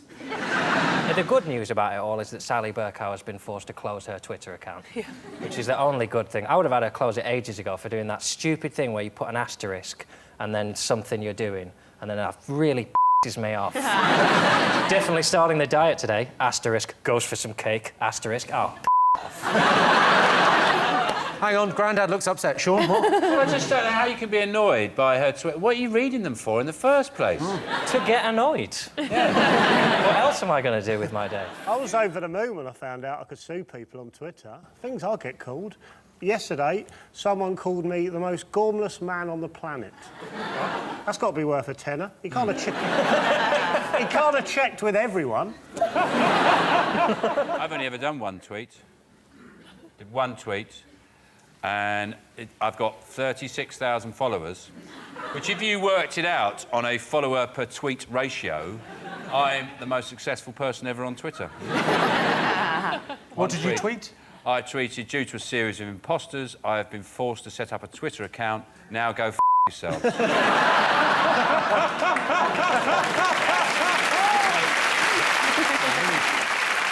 I'd love it if you got into Twitter. Really, because there's times I think about you in the week, and I just think... I just don't know what you do. There's times I think... What do I do? I'd love to know what Sean's doing. Sit in a tree and spit at pigeons. So what do you think I do, John? That's one of the things, I just have no idea. I can't imagine you eating food. What do you mean? Can't imagine you going for a run or watching TV. I just imagine you in a dark room, sort of softly lit, just your face, staring at yourself in a mirror. Growling. I do stare at stuff, yeah. 28% of people think the government is hiding evidence of aliens. You shouldn't even be saying that. For Christ's sake, Jimmy, that stuff should be kept under wraps. Listen, the truth is out there. Man, you can't put that out there and blow their minds. Yeah. They're not ready for it, Jimmy. I can't believe you said it. Well, for now, OK, remember, if I get assassinated, 28% of people think the government is hiding evidence of aliens. True or false? What do you think, John? I've been saying it. I've been saying it for 10 damn years. Ain't I been saying it? Finally, an accent that goes with that shirt. I think if anyone is throwing insults about clothes, it shouldn't be you. Why are you wearing that? Because I thought we weren't allowed to talk about it. Because, you know, sometimes when someone's a bit weird, you can talk about it.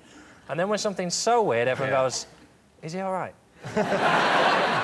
God, wear a waistcoat. What's the matter with that? It's nice. It just looks ridiculous. Back to aliens. Do you believe in aliens, Bunley? I don't, and anyone who does is a knobhead.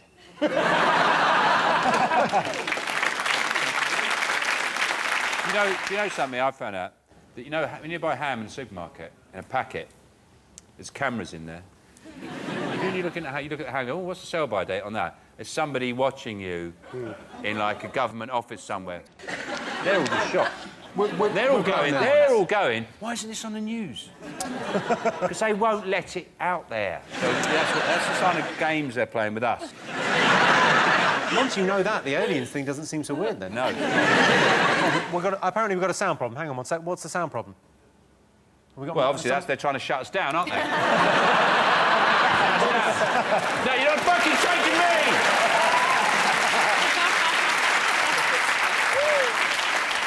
Whose mic is it? It's Sean's mic. You're just sorting it? Yeah.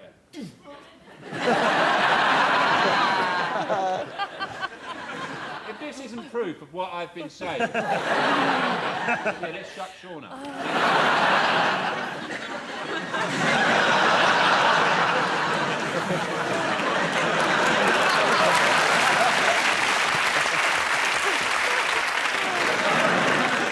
Most people think their life would make a good musical. True or false? Oh, I think most people's lives probably would make a good musical. No, they wouldn't. Most people's lives are boring as shit, aren't they? They're not, though. They're not. Maybe the individual, but families are always really interesting. There's always skeletons and scandals, and every family's got that, right? Yeah, true. Favourite musical? Sean? I don't really like musicals, to be honest. Do you like anything?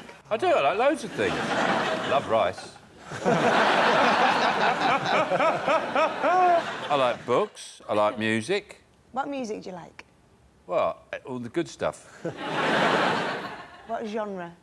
All the good genres. Do you like rock music? I like rock music, yes. OK, well, I would like to invite you to come and see Jesus Christ Superstar next year. Oh, thank you.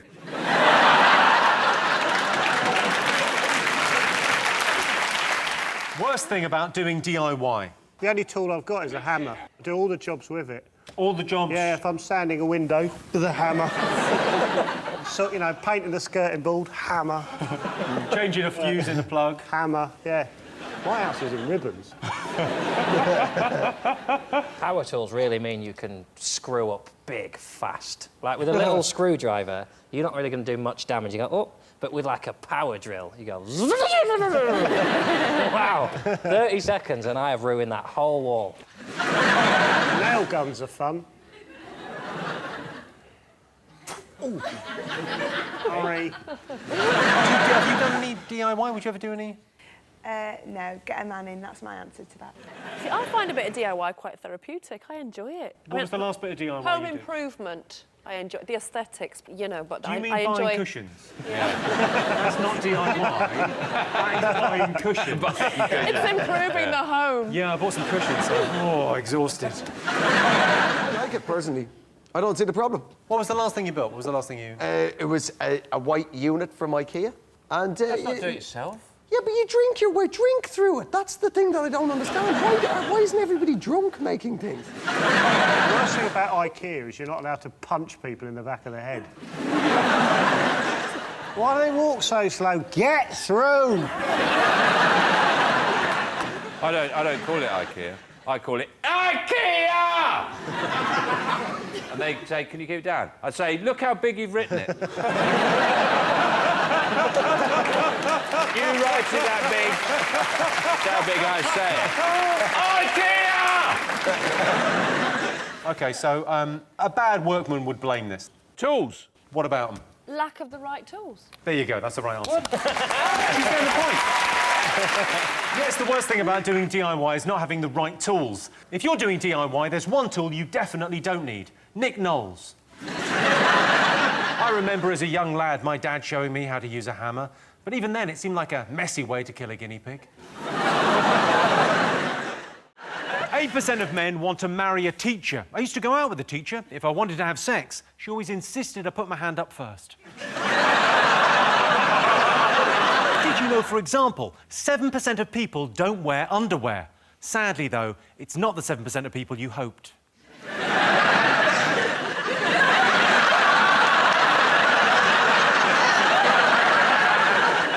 25% of men say they can tell if a woman is faking an orgasm. My girlfriend doesn't fake it. Last week, she told me that she had the most mind-blowing orgasm of her life. God, I wish I'd been there. Right, let's get started.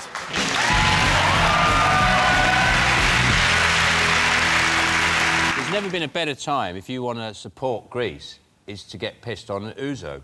Just go, I'll support a Greek economy. So. Ouzo, it's the last thing at a party. You know you've had a good party if you get down to the ouzo. Yeah. Well, ouzo, you notice they never advertise it. Because the only way you could advertise it would be a man wiping his arse with his own pants.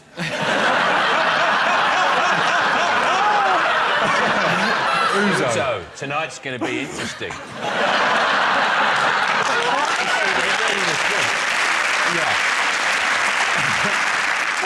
You know with ouzo, genuinely, if you put it in an eye drop and put it on your own eyes... Oh, Johnny! It's like having X-ray specs for about 10 seconds and then it starts to really burn. You have 10 seconds of going... That is a man that spent some time with alcohol. When I first met you, you were drinking, I think it was Baileys and Cointreau in pints. Yeah, that was like a Gaviscon.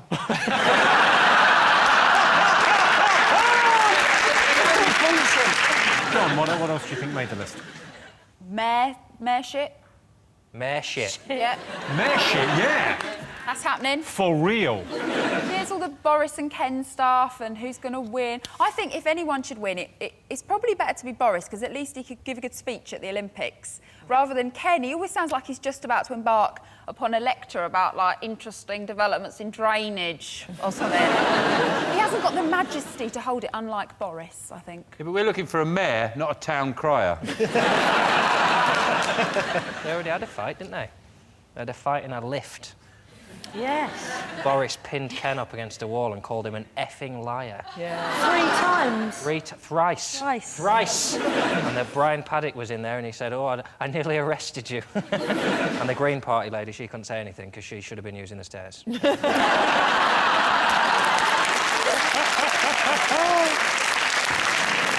A 19-year-old from Chorley has had the face of Boris tattooed on his leg. It was all a misunderstanding. He asked for an anchor. Do you want to have a look at this tattoo? It's a genuine thing. He's had a tattoo of Boris. Have a look. That's great. What a good tattoo, though. What a good piece of artwork that is. Always seeing the positive. That's what we like about you. It is. Yeah, nice. You know what I'd like to have Sean Locke tattooed on my back, because he's my favourite comedian. He's your favourite comedian? Sorry. Yeah, at the moment. Really? A picture of Sean Locke on your back? Yeah, That'd be slightly off-putting for me later. Yeah.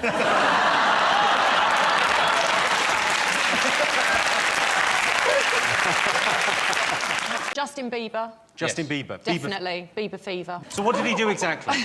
He was 2 hours late for his own concert.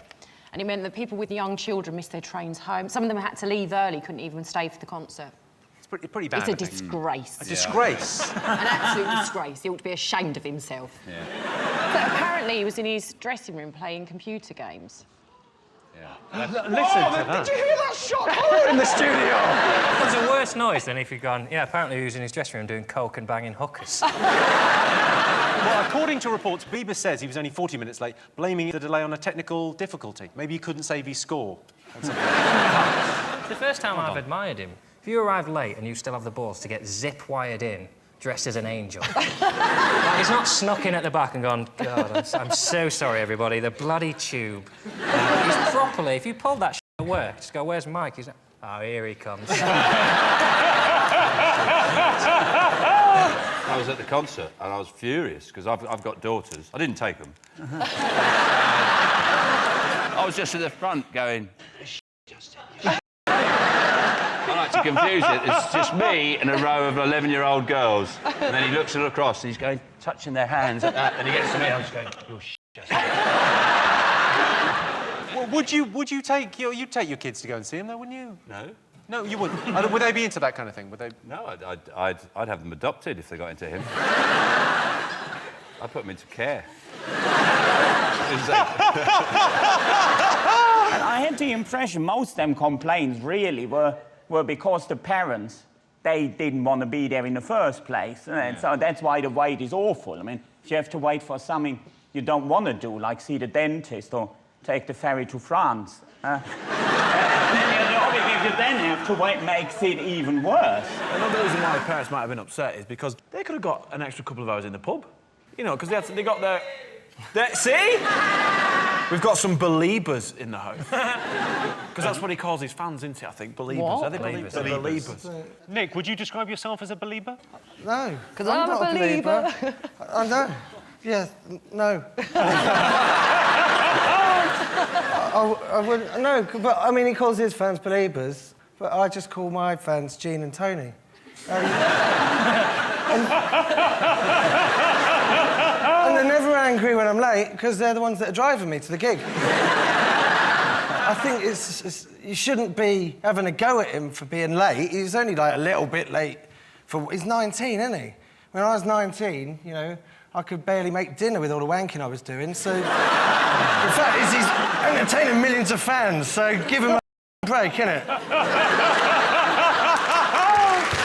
good point. Let's have a look and see if Justin Bieber is up there. Yes. Yes, Justin Bieber caused outrage by turning up 2 hours late for a gig. It's not just kids that like Justin Bieber. My nan actually describes herself as a belieber. She's very religious and she's lost her teeth. John Steen, what else have the nation been talking about this week? What have you been talking about? A massive Man United game, surely. Oh. Was it a red card or was it not? Brilliant whatever, wasn't it? Tell me what happened. Well, basically, Manchester United were playing Real Madrid in the Champions League, and Nani got sent off for a foul that was quite... I didn't think there was much in it myself, to be honest with you. Yeah, it was good though, wasn't it?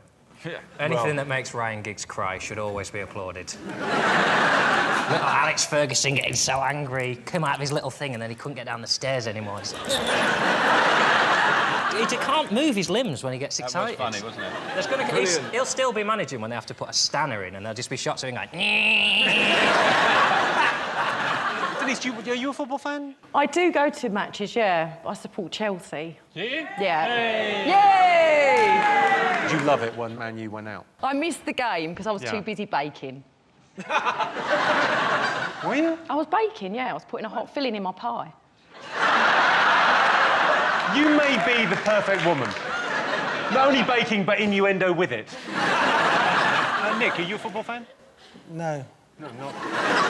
No, I've never really been into football, and it's like it's the equivalent now of like Lost or West Wing or Breaking Bad, and everyone's like saying, "Oh, you've got to get into it," but I've left it too late, really. If there's a massive box set at the end of the football, then I'll buy that.